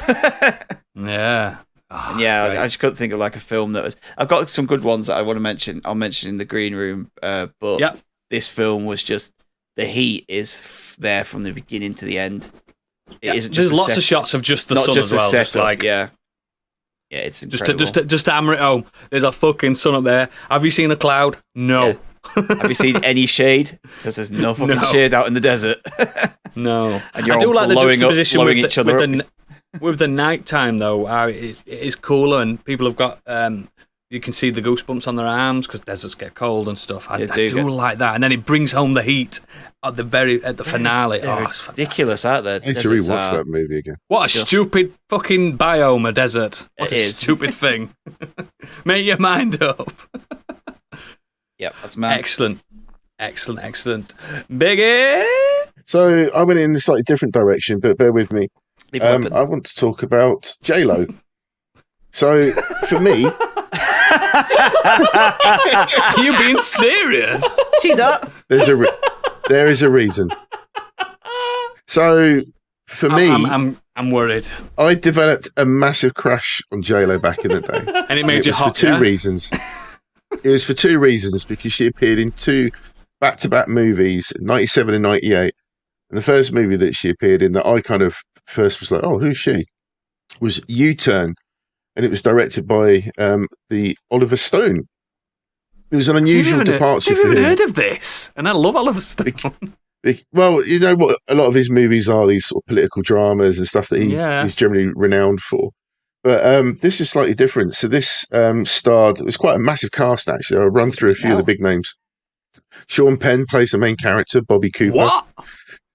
Jennifer Lopez, Nick Nolte, Powers Booth, Claire Danes, Joaquin Phoenix, John Voight, Billy Bob Thornton, Julie Haggerty, Liv Tyler, and Laurie Metcalf all appear with Was different this cameos film being all my life? Christ, everyone's in it. Fucking hell. And it was filmed during bizarrely November 96 through to January 97, but it was on location the hottest month. Superior in Arizona. And sorry to interrupt, Biggie. I've just gone onto the Wikipedia. John Voight plays a character called Blind Indian. Yep. Ooh. It says blind. It says blind man on IMDb. Yeah, because they've retconned it. Also, looking at the trailer for this, it's coming up on IMDb. I'm not surprised that you developed a crush on her. Yeah. So it was filmed in other areas of Arizona and California, including the Coachella Valley. And it was filmed entirely on reversal stock. I don't know an awful lot about that, but it basically gave it an extra harsh look to the hostile environment because this movie gives you heat. It is so hot looking in this movie. It's filmed basically in a sort of one of those Western type towns in America. It's a real hick kind of inbred characters. It's just, gnarly. And the character Bobby Cooper is a drifter in debt to a gangster. His car breaks down in Superior, Arizona. He's stranded and broke, and he ends up meeting Jake and Grace McKenna, a father and daughter, who are also a married couple. Oh, they basically separately approach Bobby. What films do you watch, man? And they separately approach Bobby to kill each other for money. So it's just one of those kind of double-crossing kind of movies. It's one of those films where you get shots lingering on the characters. It might be just looking at their eyes. You've got things like cockroaches crawling over the environment, snakes and spiders, all that kind of thing. There's cactus or cacti with the sun burning in the background. The characters are sweating. There's a running joke where Sean Penn's character, every time he wants to get a beverage, something happens and his drink gets smashed, knocked over, etc. You just feel the heat in this movie. But what was the standout for me was J-Lo in this she's poured into this orange dress, cut very, very short, very figure-hugging. She was sultry as hell. And she basically owns the movie in any of the scenes that she's in. She plays that sort of flirty minx character, which Jenny obviously is going to double-cross him. But, yeah, I thought she was fantastic in this. And then following that, she then went on to appear in Out of Sight, one of my favourite movies of all time, which was directed by Steven Soderbergh and starred George Clooney, of course. And what stood out for this was that, again, it was a completely different against-type character for J-Lo. She played an FBI agent in this movie. And it's a brilliant American crime comedy. If you've never seen this movie, you have to watch it. It's so I have seen it, and good. I didn't really like it. Sorry, mate. Very clever wordplay. Go back and watch it again. You'll be surprised and realise how good a movie it is. But what really stood out for me in Out of Sight was, again, J-Lo looking stunning as ever.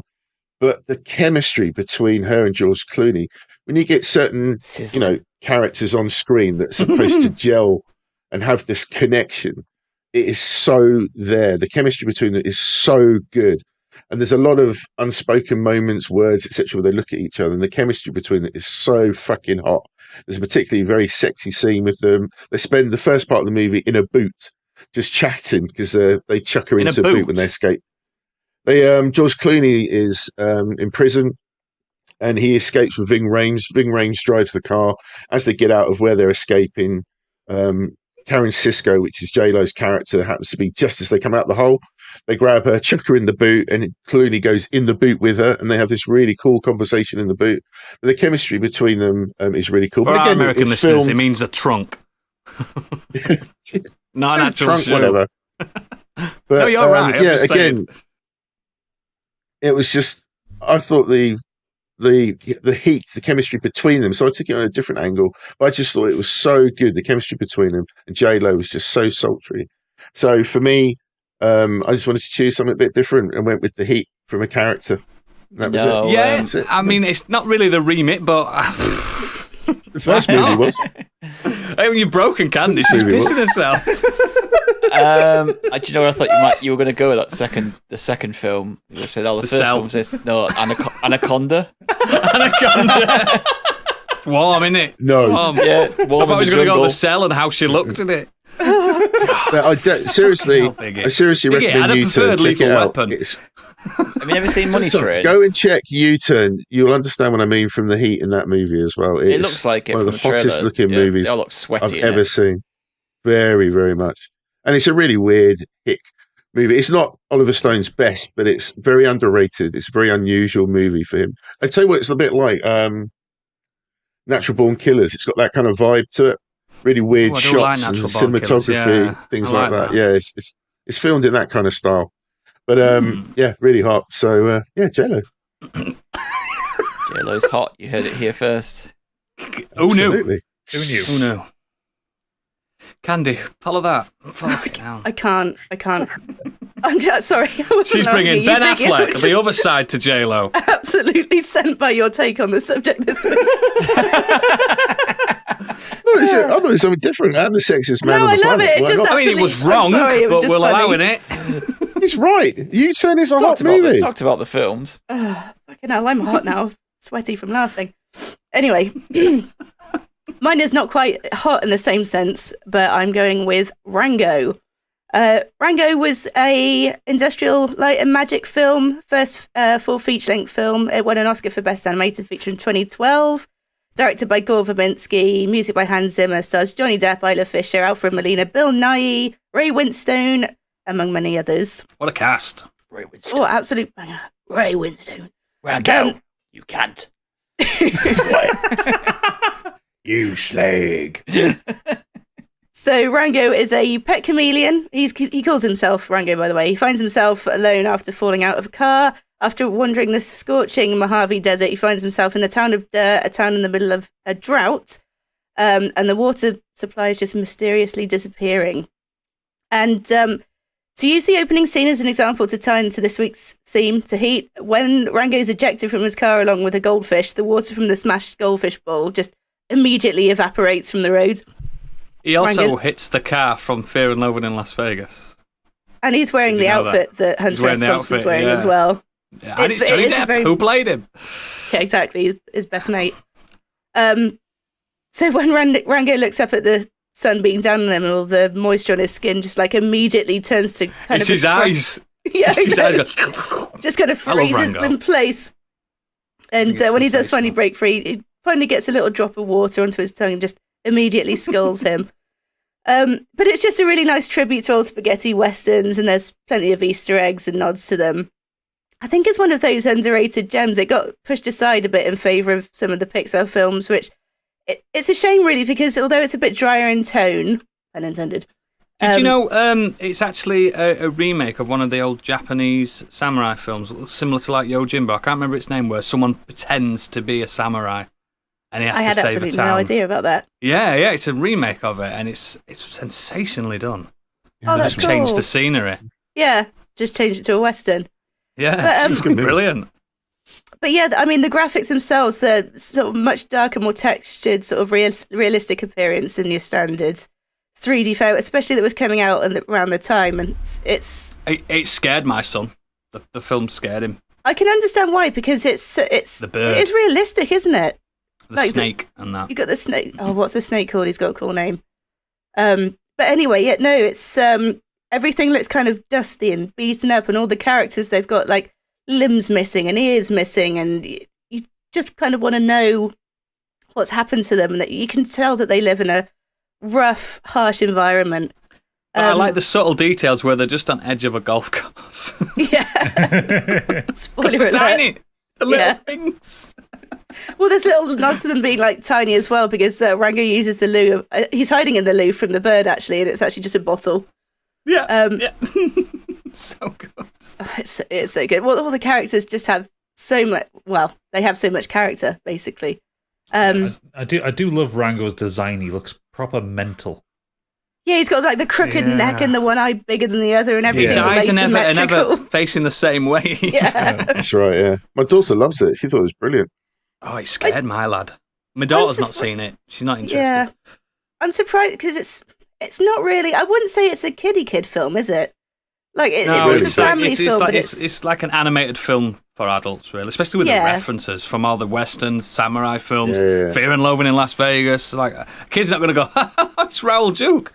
Do you know, they're not going to do that. They're not going to do that, are they? Yeah. So, yeah. But yeah, it's just fun. It, like I said, it caters to a more mature audience, but it's just completely bizarre. And you do get a real sense of dryness as well from the Mojave. You got dust particles just all over the show. Scorched trees. The Mojave is Vegas, isn't it? Vegas, yeah. Yeah, I thought so. Mm-hmm. Yeah. Mental. Yeah, just a fun little hot film. It's hot, mate. It's hot. And Hot, mate. the water effects in this, I still think it's some of the best animated water effects I've ever seen. Yeah. Because it really, I don't know if they call it that on this, but it looks like ray tracing. I don't know what they call it on this. It's fucking sensational to say how old it is now. Yeah, 2011 it came out. I mean, it is ILM. They know how to do a bit of CGI, like they don't fuck about. Mm. But yeah, now I watched it this afternoon. It holds up easily. Yeah. I'd like to see a new Rango now that Johnny Depp's no longer a baddie. It'd be nice. It'd be nice to see. Cool. Gadget. So I am taking it away from films and away from J-Lo. Actually, I was going to make a joke if you'd come to me after Biggie and say, well, my thing is Wild Things, but no. No, I'm heading deep dark back into video games because we're going to talk about Resident Evil 5. Actually, shockingly enough, when I went back and I thought this was universally hated. Critics loved this. This is a really high Metascore. It's the highest. It was the highest grossing Capcom game as well. Yeah, mental. Anyway, at one point. Yeah, Resident Evil 5 came out in 2009 after... Was it 2005 for Resident Evil 4? So kind of a 4 or 5 year gap between them. This is the first one without Shinji Mikami. This one completely... And you can tell! This is the one where Chris Redfield goes to Africa to shoot a lot of brown people. And Yep. yeah, it's a bit of a racist game. The white man goes and A shoots. little bit. The African He lady can't be racist. He's got a black partner. but she's like really light skinned as well. That people very Yeah. immediately noticed. Oh God, it's such a shame, isn't it? But yeah, you're the big buff American going shooting really poor people in the West African American freedom, country. mate. I think he heard that there was oil there, so you had to go in like Freedom from your lives. Yeah. But yes, the game is set in the fictional West African country of Kijuju, where Umbrella are up to their shady antics all over again. And Fantastic token African name as well. Even the Kijuju. name sounds like Racist. Yeah. well, and the people that you're fighting are the Magini. Racist. The game follows kind of almost directly on from Resident Evil 4, where what was the last Plagus parasite in that game has now become the Ouroboros virus. This game is in Africa. It's hot. The one thing, the art direction in Resident Evil 5, for all the game's narrative and mechanical faults, the art direction in 5 really sells that you're in kind of the desert.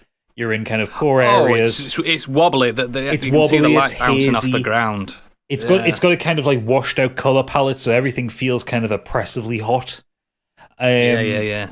Even when you're at nighttime, it feels like it's still hot.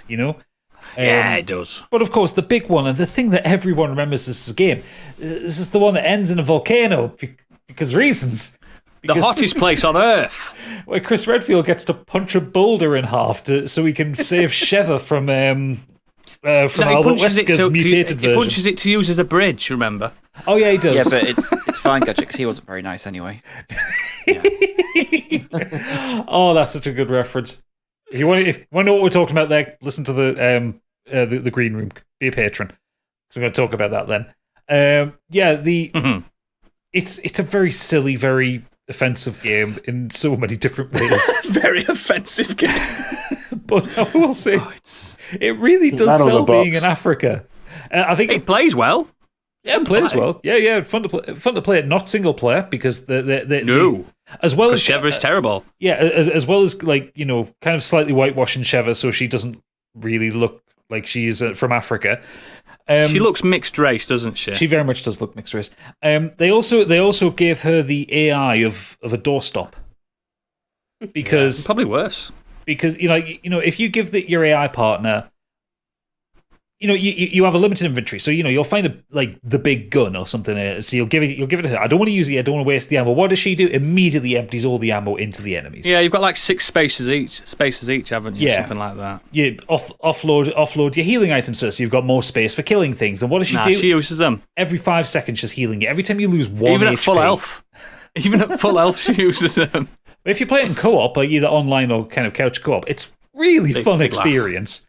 As long as you can get past shooting African people, or going into the African Bayou, which I didn't realize was a thing, and shooting tribal people. It's supposed to be the wetlands of the Serengeti, even though you're in West Africa. Yeah, but you're on hoverboats that you would find in the Everglades. Yeah, and then you kill crocodiles, tribes people, and crocodiles. Don't forget the crocodiles. Yeah, and crocodiles. Yeah, And then, oh no, the game can't be racist because then you kill white Africans. Don't worry, guys. Killing them all. Killing them all. Well, yeah, the game does bring the heat because, yes, this is the one with the volcano, where Albert Wesker has mutated himself with the Ouroboros virus, become a crazed monster. He has to kill Chris Redfield. That's all he exists to do now. He wants global saturation as well, doesn't he? He's past the point of that. He just wants Chris Redfield dead. That's all he wants in life at this point. So he mutates himself. And you get the most... I remember the first time I played it and the thing like, okay, this is Resident Evil. Resident Evil is very silly. But we're actually inside a volcano. And running around on rocks in the magma. Yeah, an active volcano. An active volcano. That's about to erupt. That does erupt when you manage to get out and put 2 rockets into Wesker's face. Oh my god, very, very stupid game, but very hot. Very, very hot game. So yeah, that's super. I mean, It's hard to recommend it. Personally, I think it's the worst Resident Evil game ever made. I think 6 is somewhat better. I still think 6 is worse. Oh, it's still shite. They're both fucking shit, man. I think terrible games. Resident Evil 5, Revelations. Resident Evil 5, I can like hate play it, you know? Yeah, if you want some co-op action, play Revelations 2. Oh, Rev 2 is fantastic. Don't be an idiot, just play that. Yeah, excellent. It's a hot game with some hot biceps in it. Oh yeah. So, I mean, that is the other thing. The character models, you know, Chris does have like a 32-inch bicep or something stupid. He's been to the gym since Resident Evil Code Veronica. Yeah, in Code Veronica, he was a slim twink. Oh yeah, and then he's been to the gym. He's beefcaked. Wow. Yeah, he's even bigger in 6, which is weird. He's wider than he is tall. Specifically, so he can punch those boulders. And of course, from Resident Evil 8, you do get that wonderful little reference back to it from boulder punching bastard. Yeah, you call him boulder punching asshole. Yeah, that's it. Oh, that's why they were tank controls. Way. Not in that game though. That would have worked, but never mind. I'll allow it. Yes. So it's just me now, isn't it? Just you now. I'm here to talk about one of my favourite films of all time, Sunshine, 2007. What's hotter than the sun? I tell you, not very much. A bigger Directed sun. by a bigger sun. Yes, I'm on about in our solar system. Let's just count the Sol system for now. Directed by Danny Boyle. Daniel? Why did I put Daniel? Danny Boyle. Giving him his Sunday name. Is he in trouble? Daniel. He's in trouble. He's in trouble with the back half of this film anyway. Written by Alex Garland. He's got a lot of press on this podcast in the last few weeks. We should start charging him. Also, scientifically advised by Professor Brian Cox, who I also love. Starring Cillian Murphy, Chris Evans, Rose Byrne, Cliff Curtis, Michelle Yeoh, Hiroyuki Sanada, Benedict Wong, and Mark Strong, to name a few. So, let me read the official synopsis and let me tell you how it's wrong. So, 50 years into the future, the sun begins to die, and Earth is dying as a result. A team of astronauts are sent to revive the sun, but the mission fails. 7 years later, a new team are sent to finish the mission as mankind's last hope. First off, again, the synopsis is entirely fucking wrong. Wrong. And famously, Garland and Boyle argued on how to market this film. Garland wanted a grounded, like, scientific versus faith in God narrative, whilst Danny Boyle just wanted a sci-fi horror tale. And they met each other halfway, literally, and did both. And essentially made two films with a very, very obvious halfway point that changes the genre entirely and scientifically. So the synopsis does state that the crew are attempting to reignite the sun because it is dying. This is wrong. The film doesn't say that at all. And I've seen this film many, many times, and I've done some research on it as well. This is what Hollywood intervention does to a marketing push. They're not trying to reignite the sun at all. They're actually trying to eradicate a cue ball, which is a real scientific phenomena. This is a form of matter which is basically stable at high density without fusion. I've done the research, guys.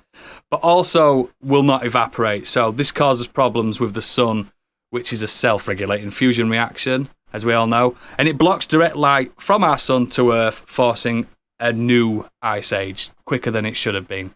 Funnily enough, fun fact, this has happened 3 times in recorded Earth history. Well, not recorded history. I say recorded Earth history. When was the last time we had an ice age? Did I miss it? Yeah, we've found evidence to suggest that this has happened 3 times and could theoretically happen at any time again. There's no signs of a cue ball happening. It can just happen at any time. So, I don't know if you guys have seen Sunshine. I have. I love it. I think it's sensational. I think it's better than Event Horizon, personally. It's way better. So this film is, in my opinion, at its best when it deals with the mental health of the crew, especially Psych Officer Searle and the mission director, an ex-Navy SEAL Mace, played by Chris Evans. He's getting the love this week as well. With the knowing fact that they are literally heading towards the sun in a spaceship called the Icarus II. I mean, why would you call a ship the Icarus? On the nose, that. Yeah. He does mention why, because Icarus did burn up in the sun, and that's exactly what they kind of want to do.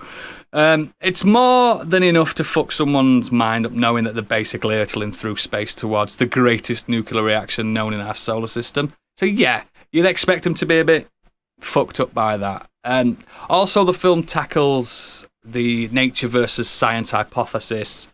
If the sun has a cue ball, do we have the right to stop it, or is it natural selection at play? And does fate need intervention?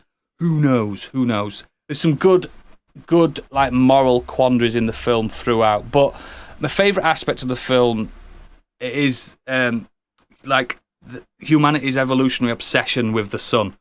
Like, look at modern day sun chasers in Benidorm, and the fact that like darkness is inherently seen as evil or blindness and uncertainty. Like we have evolved to be afraid of the dark because of the power of the sun. And the sun is the exact antithesis of the darkness. Heat giving life and the sun dictating our natural body clocks. It's powerful in that way, and it holds up fantastically to this day. Or at least the first half does. This is where it takes a nosedive. So, spoiler alert for Sunshine if you've not watched this film. As I hinted at the beginning of this, there's two completely different genres in play. And it's more or less directly at the halfway point. It turns into a straight-up slasher horror movie in space. And it's very Hollywood at the end. It's not outright terrible. And in a sense, it's just at odds with the themes the movie starts off tackling at the beginning, which I just fucking love the beginning. It's the whole obsession is heat and how we need heat as a race to survive. Now, it gets its aim. This is the it's like the individual struggle overall in its simple form. What would you? It's all about sacrifice, isn't it? And these scientists, and some are astronauts, some are marines, some are scientists. They know the chance of survival is very, very low, and the weight of humanity is on their shoulders.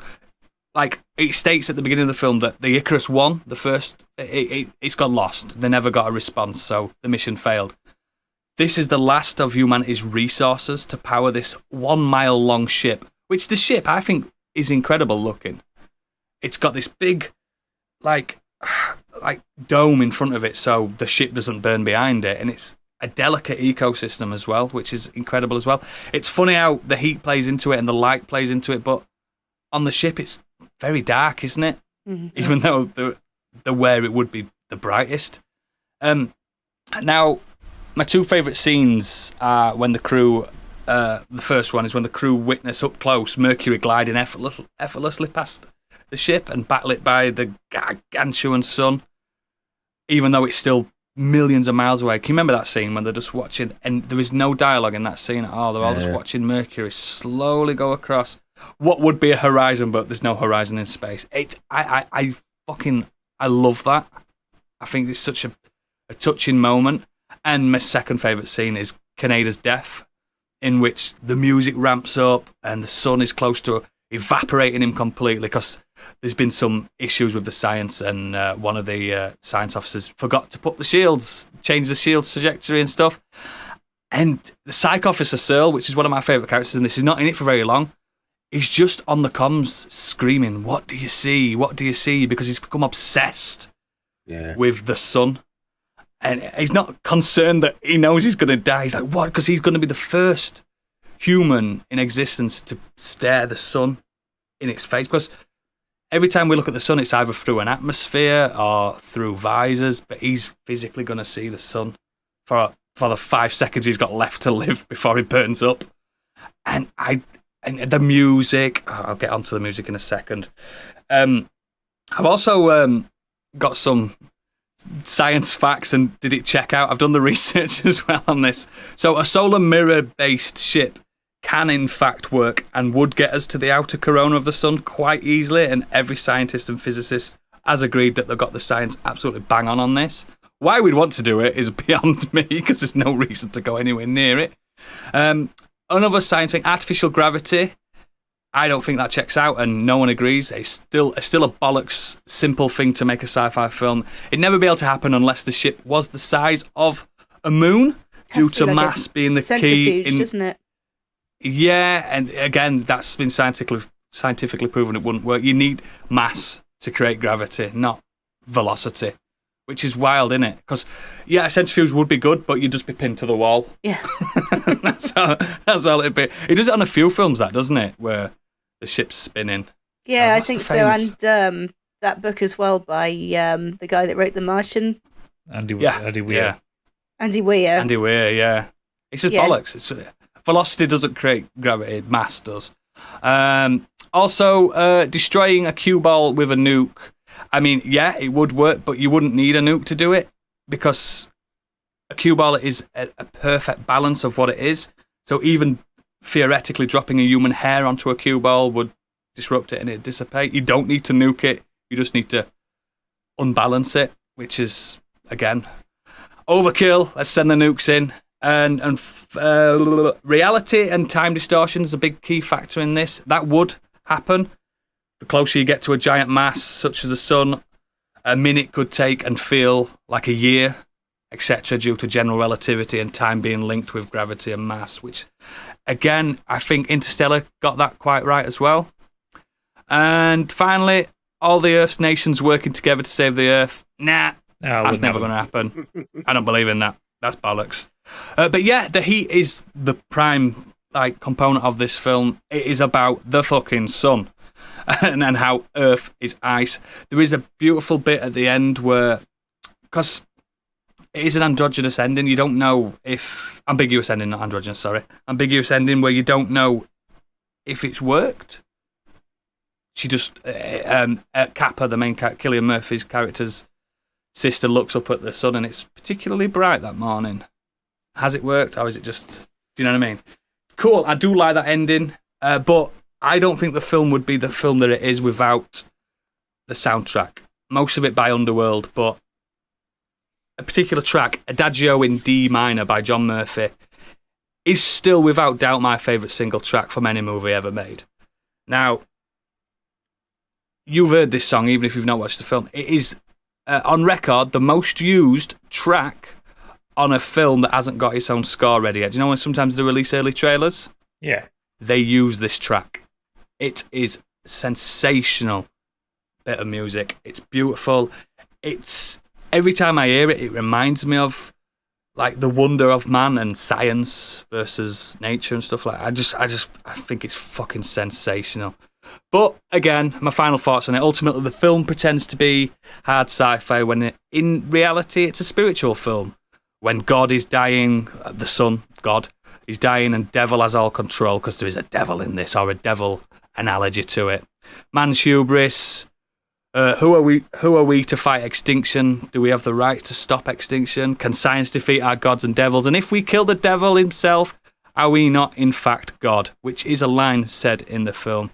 Super powerful, and that's coming from an atheist. I don't believe in that, but I do like the themes it's doing. So, to save humanity, one man had to fly across the surface of the sun, the ultimate sacrifice, without ever knowing if you've succeeded. Another line from the film. I think it's brilliant. I give it a 9 out of 10 due to the end, the halfway point. I'm not that big into the slasher bit at the end. But yeah, I think it's sensational. And again, it fits the remit, Biggie, because it's about the sun. U-turn had the sun in it. Hello. I think it's Danny Boyle's best film, and I think it's Alex Garland's best written work as well. I think it's brilliant. I wish they'd have stuck with the science, the first half, and just... I'd have been absolutely happy having just science going wrong for the whole film. Why couldn't we have the antagonist be themselves? Because they were fighting at the beginning, weren't they, and stuff like that, arguing. We didn't need a skinless Mark Strong running around asking if people were angels or not. Yeah, But that was weird.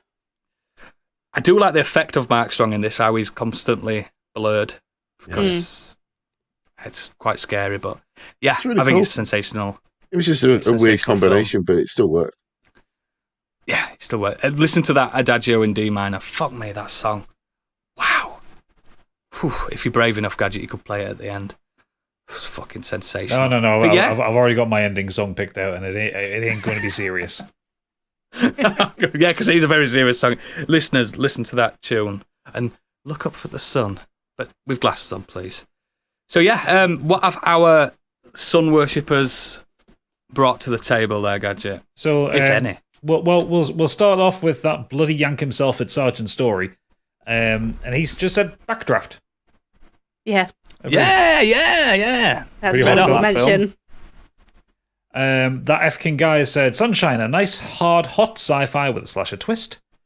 Great taste. He also says Texas Chainsaw Massacre. Everything about that movie is dry and has a coating of dust covered of sweat. Yeah. Even the music stings. I do love that scene where the sun's in the background going down and Leatherfaces are swinging. They go, "Woo!" in the washing. Yeah. And beautiful that. Beautifully haunting. Xenos has said the first things that come to mind for me are the assorted volcanic maps in the Monster Hunter franchise. The older games, you needed a cool drink every 10 minutes just to just not gradually die from the heat if your armor wasn't spec'd out to provide resistance to it. But they've taken that out now because it's really just an annoyance for the players. Though if you're stupid enough to stand right next to flowing magma, it will definitely still damage you. And of course, if a monster tortures you, it's going to hurt no matter what you're wearing. He's right. They do. Capcom know how to do fire, even in a volcano. He goes on to say the Metroid series has more than its fair share of overheated areas. Norfair from the original Metroid and the remake Zero Mission is the one I'm most familiar with. Gadget will remember there is a room in Metroid Dread where you're changing the flow of the fuel line causes the entire room you're in to begin catching fire and collapsing while you're still in it, followed by flooding half the level with the excess heat from the fuel leak. So that's fun. I mean, I love that level. Yeah, it's a fun sequence. I should probably also give mention to Asphodel in the game Hades. In Greek mythology, Asphodel is a big grassy field in the land of the dead, but in Hades it's been flooded with lava. And being a god does not give Zagreus any privileges in the sphere of not being on fire. Also, Hades in general, an obscenely hot game. Oh, it's hot, man. In the Biggie sense. In the Biggie sense, yeah. A lot of very pretty gods. That is a thirsty game. And he finished off the last place I'm going to bring up, chiefly because it's the last place I'd ever want to go, is the assortment of volcanic areas in Guild Wars 2, of which the most notable is probably the Ring of Fire Islands. I'll let you guess why they're called that. You can visit scenic Ember Bay if you want to spend multiple hours trying to clear the Chalice of Tears jumping puzzle, named because it will absolutely make you cry when you inevitably miss a jump onto a razor-thin piece of rock and fall 50 feet into lava and die 20 minutes into the puzzle. And Dracarys Mons, which is a hollow volcano you get to explore from the inside. It's mostly not lava, but that doesn't mean it's any colder because the ocean at the bottom of the cavern is sulphurous and boiling hot and will kill you just as quickly as lava if you try to swim in it. So, yeah. Guild Wars 2 is psychotic to its players at times. I don't think I know what Guild Wars 2 is. R1. What is it? It's an MMO like Final Fantasy 14. But it has the unique honor of being different in that you don't have to pay monthly to play it. You bought the game for 40 quid and that was it. You just played it for free. Hang on. Candy, are you drinking milk? No, pina colada. I thought you were drinking milk. I can see that it looks like milk though, but it's it's too not. hot for milk. Milk was a bad choice. Milk was a bad choice. Last up, Best Boy Angry Kurt, and what about the film Heat? I mean, yeah, sure. He says, no, my pick for this week is Pierce Brosnan's best film outside of the Bond films, and that is Dante's Peak. No one's ever said that's his best film ever. It's fucking shit. Mamma Mia was better. For those who don't Thomas Crown Affair. For those who don't know, this film is a disaster film about a volcano erupting. I've seen it a couple of times growing up as it was a typical ITV Sunday night fodder, but it was still a great film. Was. However, I haven't seen it in years, so my memory is quite hazy. From what I remember, though, it's about a volcano which is supposed to be extinct, but Brosnan's character goes to investigate some suspicious activity in the area, and what do you know? His suspicion is correct, and it goes off big time. Cue typical disaster movie with lots of heat coming from the lava, putting people in perilous situations. Whenever anyone brings up the best disaster films, Dante's Peak always springs to mind, which must mean it's good. I mean, Kurt, I think if you watch it back again, I think you might have to correct yourself on that. Also starring Linda Hamilton. Yeah. In a non-Terminator role. Oh, God, this shit. It's proper shit. It is one of Brosnan's worst films. I think the only one worse than that is maybe Lawnmower Man. Yeah. He's great in Mrs. Doubtfire. He is. He's very good in Mrs. Doubtfire. Oh, fucking hell. But in Mrs. Doubtfire, all he's got to do is look pretty. Yeah, and he did. Dante's Peak reminds me of Volcano as well, the Tommy Lee Jones one, which was the good film, which is much better and way better. Almost my choice. Volcano is decent, but fucking Dante's Peak, man. Wow, I haven't heard that in ages. Kurt, man, get back and watch it. Please report back with your findings, because it's fucking dog rough. Yeah, I don't think that film's Love the aged feedback, well. though. I don't think that one's aged well. I don't want to dish your taste, mate, but yeah. Woohoo! Dante's Peak. Yeah, that's what we've got in the mailbag. Fantastic. Thank you very much. So, as always, links to all our extracurricular activities are in the show notes and at modernescapism.co.uk, and please consider becoming a patron to help support our endeavour. Next week, it's the start of our musical odyssey. It's over. The heat. The summer is over, guys. We're ending the summer. It's going to rain cool from down now on. Yeah, it's going to cool down now. We're starting with our musical idols next week. Those acts that we simply won't have a bad word said about them. And we loved their lows and live for their highs when we were younger, or even now. Be mindful as well. We don't mind getting feedback prior to our particular episodes. The schedule is on our website, so get writing in. If you're not interested in the topic we're going to do, just get writing in for one that you are. We do save them. And yeah, get writing in, guys. But that's been our summer theme and our first themed month. Did you like it? I liked it. It's far too hot. I thought it was It red was hot. far too hot. I mean, we couldn't have picked a better week for recording this. We could have done with a cue ball, couldn't we, this week? Fucking hell, just a little one. Just for a bit. Just a bit. Just for a bit. Cool us down a bit. But yeah, for anyone that is a patron, we will continue this discussion, this bumper episode over there. But to everyone else that's tight, I hope you enjoyed the heat. This has been a podcast. Good night. Bye. Bye. Yeah.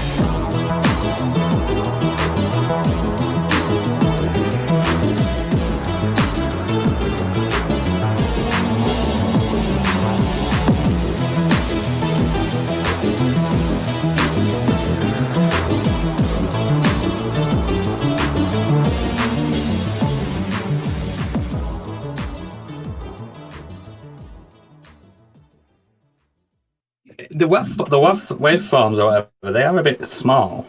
Yeah. Maybe just pull the mic a little bit closer to you. Maybe it just might be a distance thing. You once told me to put it away from. Yeah, that's because you were talking into it like that. I like that, though. Yeah.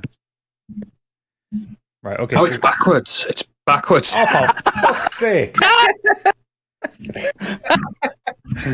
I can see because of the fucking Mickey Mouse here. Right, let me test that. Motherfucker! testing. Boomer alert! Absolute boomer. Ah, that's fucking fantastic. I'm handing my title officially over to Oodles. It was just, these fucking Marantz are great mics for the price, but fuck me, there's no light on them. So you're just going to put right in. Put a bit of white tape on it or something so you know which way around it is. Front. Back. Yeah. Garrow.